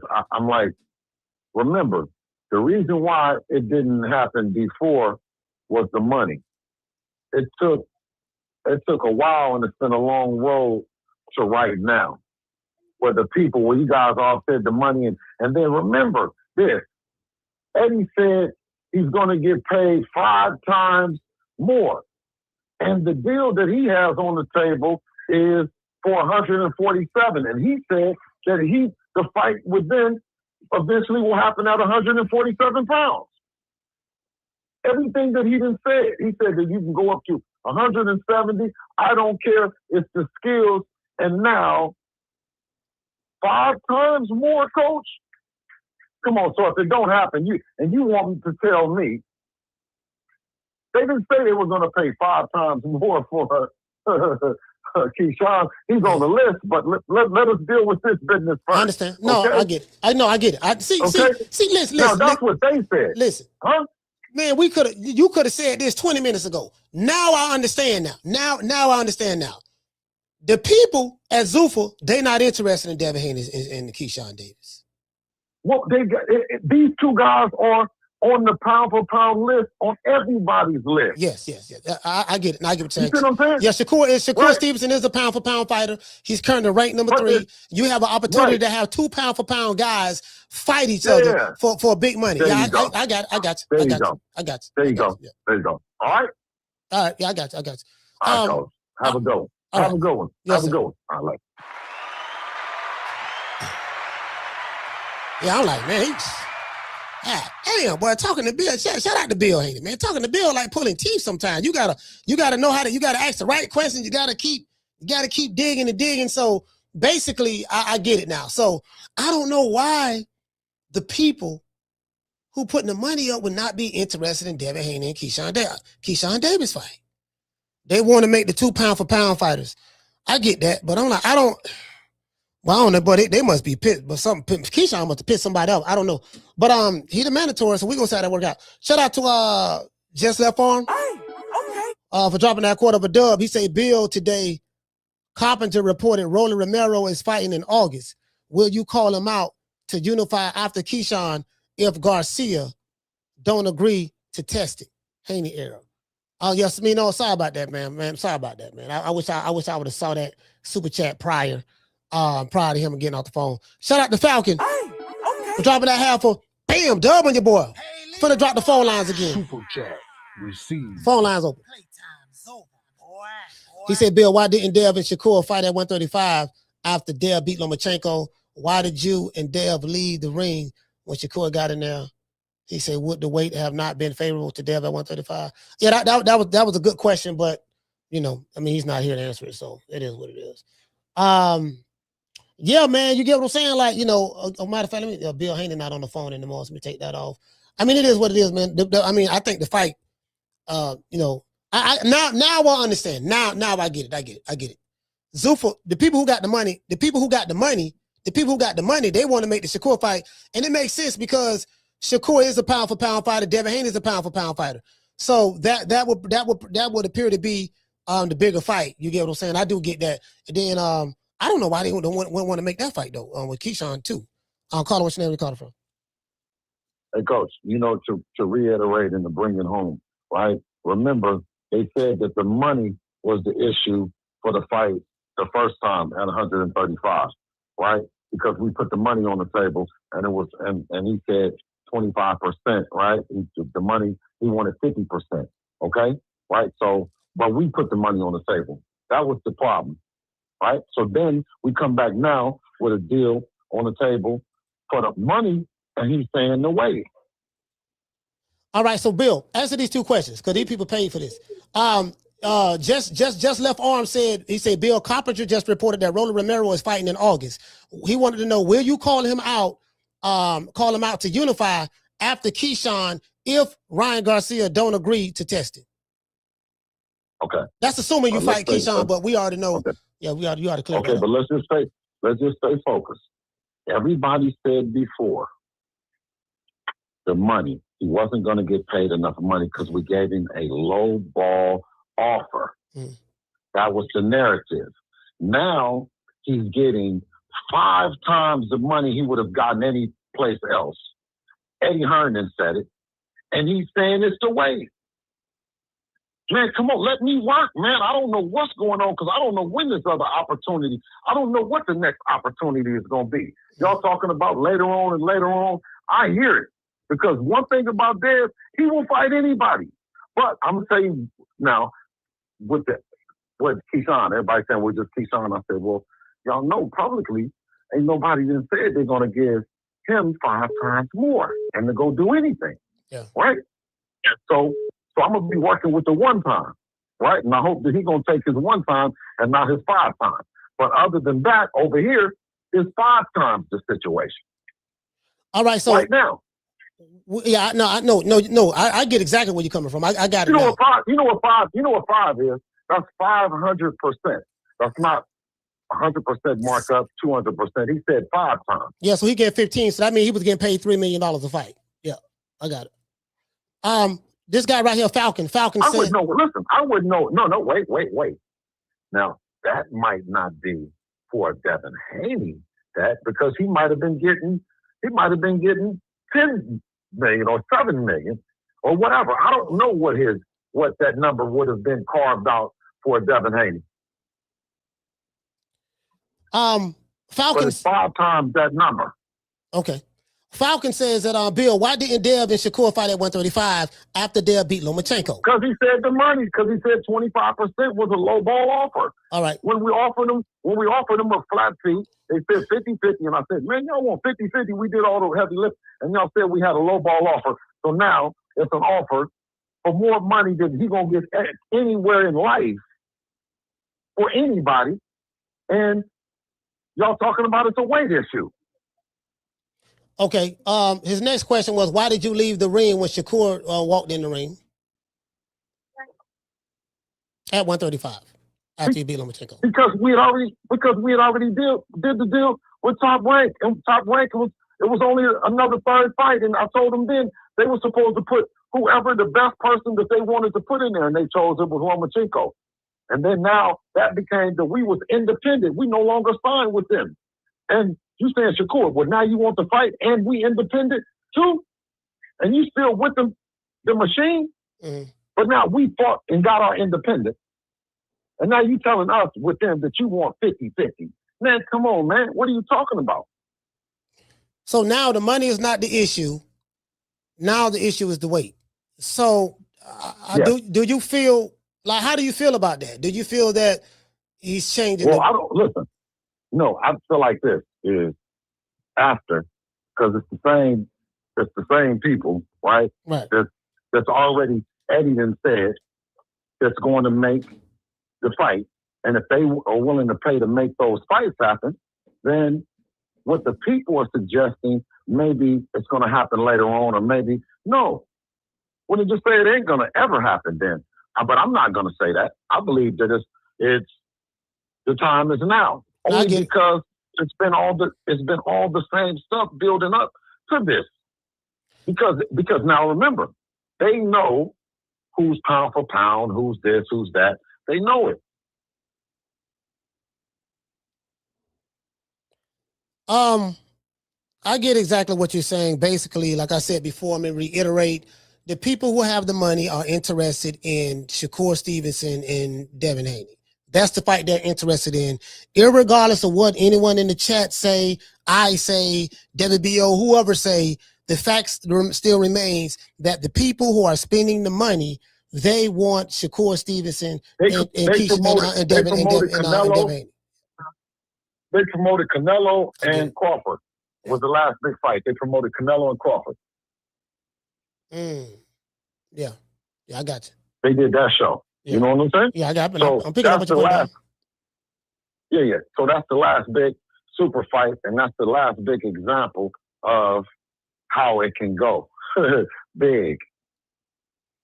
Yeah, they don't. Yeah, I get exactly what you're saying now. Jermaine said that he said, Bill, if the plug gets pulled on Shakur, is Keyshawn next up for sure, or will you guys go a different direction? I think you answered that question. No. I've already answered that. But once again, is that I'm optimistic. I'm not looking for the plug to get pulled, but obviously he's on the list. He's mandatory, and we want to deal with him. We want you guys to feel like that. We don't want to put nobody in and be talking about we were going to fight anybody, and they're not the shit. But I'm saying then to them, I'm saying as I'm hoping that they're listening. I'm saying, as y'all see that they saying Shakur ain't nothing, man. Keyshawn is the bad motor scooter. We put him on the list, all the people talking about it and all the other shit. I'm campaigning for him just like y'all. But openly, I'm not talking me per se. I'm not saying who on the list is or nothing. Eddie Hearn came out and said Shakur, based on him knowing has something on the table that's worth 5 more times than what somebody's going to pay for it. Yeah, he did say that. Eddie Hearn did say that. You know what I mean? So yeah, he did say that. Right. Those are the facts he said. Not 100%, not 100%, 200, 300, 500%. So we all just say, hey, let's just continue on our side from a business perspective and a brand perspective to say, let's stay optimistic. Devin, as a fighter, he's ready to fight, and he's supposed to be ready to fight. Yeah, he damn sure ready. Right? And as a trainer, I'm supposed to have him ready. So he's ready from a business and then the brand perspective. The brand has been always Devin Haney versus everybody. We will fight both of them. We'll fight all the shit, right? From a brand perspective, Devin is want to fight the best fights, another guy on the pound for pound list. And it checks the box that it's not Devin just getting the money, it's his opponent getting the money too. Yeah. Unlike the business model that you guys just described with Rolly Romero, there was nothing on the table. Yep. Yeah, that's crazy. So I'll come with that. Yeah, I know for a fact what you're saying is true because you're dealing with the PBC.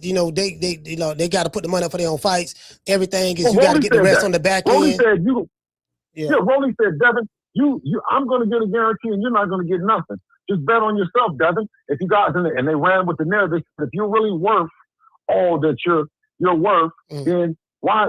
And I said, okay. We said, okay. So now we're good with them, and they're saying they're going to put up 5 times. Here's a deal, 5 times more than is what to fight right now, and all that. Now everybody talking about, but Bill. No, ain't no but Bill shit. Y'all talk that ask. Listen, hope that Devin, because he's already even said it, and I keep saying over and over again, he's going to fight everybody. So hope that he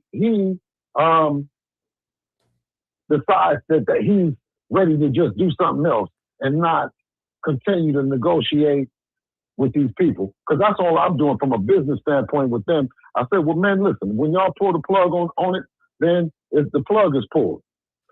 But he knows, he knows what's at stake. He knows the people that want to see it. So yeah, but everybody knows. I think the issue is, what Shakur is throwing his fan base off. He telling his fan base that he said out in public, he don't know anything about no negotiations, no $15 million, me signing the Zuffa boxing. He has denied everything. And that's why I say, well, either Shakur Stevenson is telling the truth and Mike Carpenter in the media is lying and you lying, or either you guys are telling the truth and Shakur Stevenson is lying. Now, you're not saying that. Bill Haney is not saying, Zuffa Boxing is not saying, Devin Haney, I got to clarify this. Nobody is saying that Shakur Stevenson is lying. Coach Malachi, I hold myself accountable. I'm saying, look, if one group of people is saying it is, and one guy is saying it ain't, and the one guy who the group of people are talking about, that one guy is a part of the equation, and he's saying it ain't, somebody lying. So we gonna find that's gonna come out in due time. Alan Maddox said, ask Bill Haney if the money is there right now, like you say, why you won't be good with the fight at 145, or does it have to be at 147? I thought the issue was the money, man. Now, is the issue the weight, or was it the money? It's the weight. Or is it both? It's the weight. It's the weight now. The money's no factor. Now it's the weight. That's what we're hearing. So that's what Shakur is saying. That Jay Prince said it. That's what Jay Prince said. I'm gonna refer back. I'm gonna refer back to the head of Mob Ties, Jay Prince, our good brother. He said it. Shakur too small. He need to build up. We can make the fight at 144. You know, I wish that's what he said when you was on when Wallow called. Y'all was on Gillian Wallow. That's what he said. Yeah, you know, I wish y'all luck. You know, yeah, that's what he said. Now, did he say prior to that he could go up and fight at 54? Who talking about Shakur? Yeah. Yeah, I mean, I'm past anything Shakur Stevenson say. Right now, because he's saying too many different things. One, he say he'll go up to 54 to fight Conor Ben, but to fight Devin Haney at 147 is too big. You know, he's too small for that, but he's not too small to fight Conor Ben. So that tells me it's a skill set. It's the skills. He's willing to go to 154 to fight Conor Ben because from a skill set standpoint, even though he is a bigger guy, he's not skilled enough to beat me. But he can't fight Devin Haney at 147 because from a skill set standpoint, he's good enough to beat me at 147. So I don't want to fight him at that weight. That's what that's telling me. That's not what you're saying. That's not what nobody in the chat saying. That's my common sense from my GED education. I ain't got but a GED, so you got to bear with me. So that's what I'm saying. So it's the way he don't want to fight you. The money's not an issue. He don't want to fight you. So you know something that we don't know. You know something that we don't know. So I'm gonna just sit back and wait for the right man to tell us. Well, listen. According to him, he's not even negotiating at all. He's telling y'all that. So him saying 144 to y'all, I mean, does that really mean anything? No, it don't mean that. If behind the scenes, he's negotiating anyway, though. He's still negotiating. Yeah. I see. I know. You know that. But see, the people who may not like you or Dev, they don't want to believe it. So that's why I was so happy when Mike Coppinger and Sean Zytel, especially shout out to Sean Zytel. I was so happy that he said it because when he said it, now everybody like, oh, so that means Shakur Stevenson is lying. He negotiating behind the scenes, but he lying saying he don't know what the hell nobody talking about. That's what he's saying. So me personally, I believe Sean Zytel. I believe what Sean Zytel is saying. That's me. You know, yeah. All right, Bill. I think we got asked all the questions we can ask. Anything else you want to say? All right, anything else you want to say before we in closing? No, I appreciate it. Listen, Coach. At this level, I think with both of the guys, you know what I'm saying? The best fighting the best available. You know what I'm saying? Like is and we should all be fair about it, man. You know what I mean? We don't need to play these games and go back and forth because we just shouldn't. Another guy in the chat, Blaze Pound for Pound. He said, "Ask Bill, would Devin be at ringside at Xander Zayas and Boots fight?"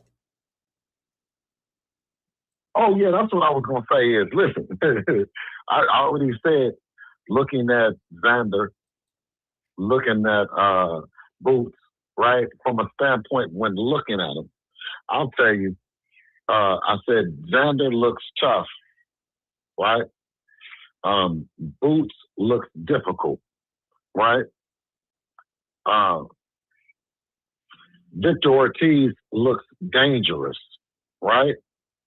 And Mr. Daddy Longlegs himself, the Wembe of the 154-pound division, he looks impossible.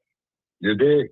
So what I'm saying is, looking at these guys, and they're a division up, division down, and all that, we look at them. I look at them both from, being fans of these guys, right? And watching them, to also potential matchups for Devin. But it's a look, man. Devin is 147 pounds, and we look forward to getting in the ring, man, soon. And shout out to Ramon. Ramon they say everything, but let's fight. Oh, absolutely. That's just what they say. All right, shout out to Bill Haney, man. Let's give a round of applause. Thank you, brother. All right, see you.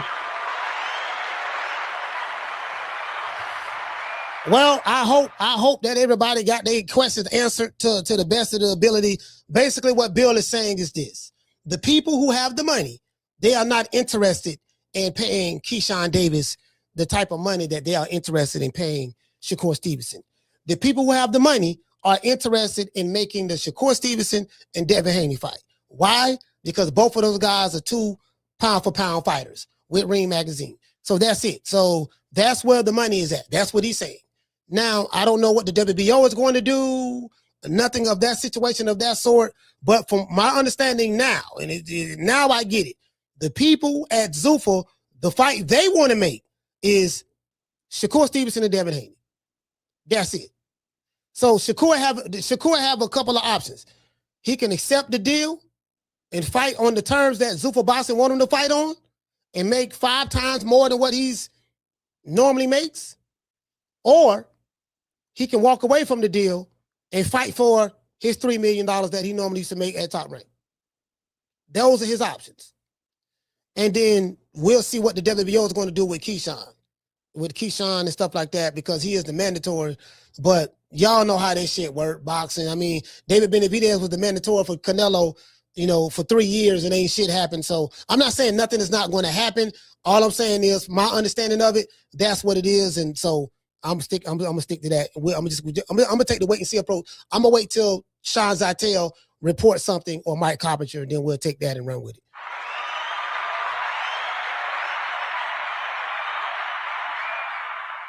I want to dedicate this show to the hood. I want to thank the whole hood who came out here. I love y'all. I did this for the hood. Y'all know I beat that boy.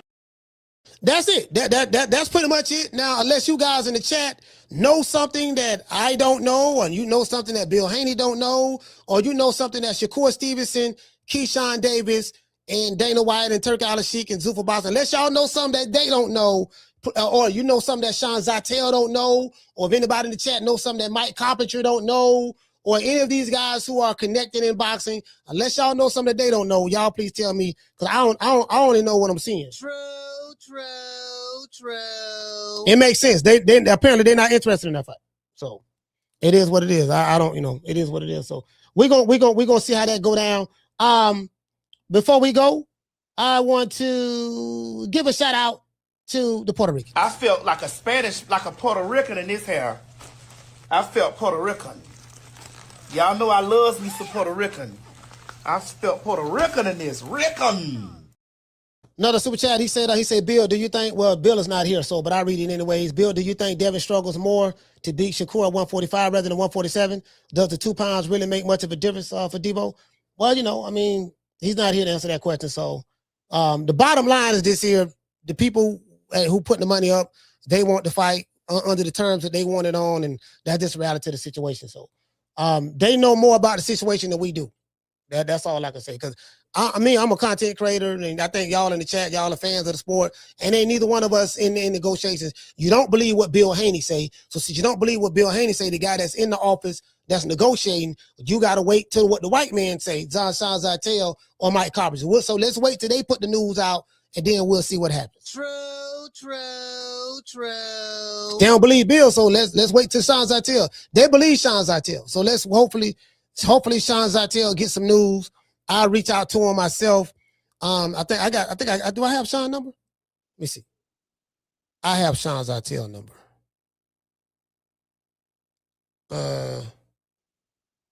No, I don't. I don't have Sean Zytel's number. I don't. I can get it. I reach out to him He's the guy that everybody believes. So I reach out to him and I reach out to him and see what he say. You get what I'm saying? And see can I get some more information on that. And by the way, ladies, and I'm telling you the God's honest truth. By the way, ladies, I'm telling you the God's honest truth. By the way, ladies, I'm telling you the God's honest truth. I had a dream, and spirit confirmed to me in the dream that I'm supposed to have 2 wives. And since it came to me in my dream, it is official and it is authentic. It was approved by the heavens. They will not be the same complexion, because I don't want to be accused of being a light-skinned supremacist or a dark-skinned supremacist. I'm finna wrap it up. He said, shout out to Allen Maddox. Hey, okay. Dropping out $quarter of a bam dub on your boy. Hey, Leroy. Super chat received. Playtime's over, boy. He said Bill could have just said we good at 145 or he wasn't, but Bill just came with the flim flam, not answer a direct question, look suspect. Okay, well that's why I say we need to wait till the white man say something. We need to wait till Sean Zytel say something. Once he say something, then we know it's a go. That you get what I'm saying? That's what I was saying. I'm gonna give everybody else a shout out right after these messages.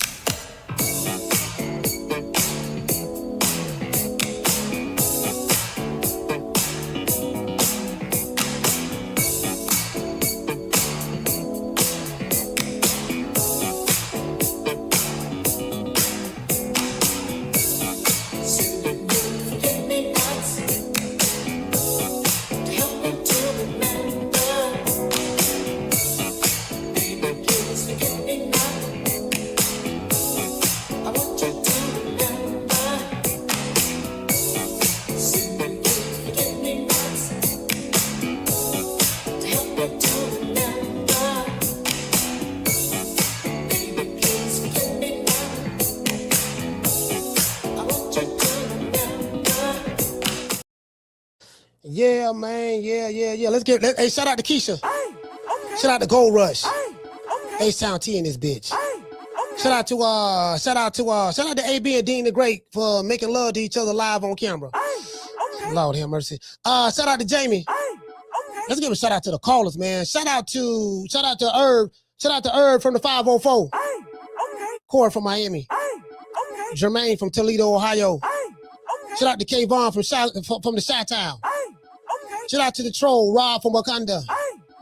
Get a new phone, Rod. Get a new phone and step the troll game up. Shout out to Wookie Woo from Massachusetts. Roach from Mississippi. Coach Eddie from the ATL. Jamie from New York. And we can't forget about Bill, man, from Deep East Oakland. Let's see. Give a shout out to who else we got? I don't know who all is here. Shout out to Schoolo.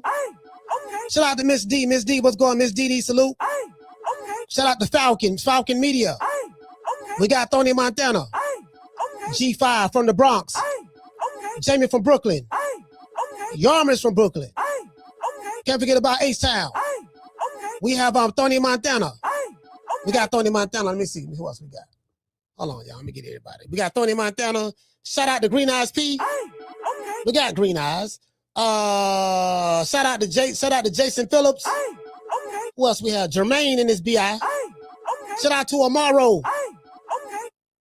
Shout out to Amaro. Amaro say they also are interested in giving Debo more money for Stevenson fight than the Davis fight. Yeah, that's true. But don't nobody want to believe that. So we gotta wait till Sean Zartel report it. Amaro, you gotta wait till Sean Zartel report it. It's coming from you. You ain't the right guy. We need Sean Zartel.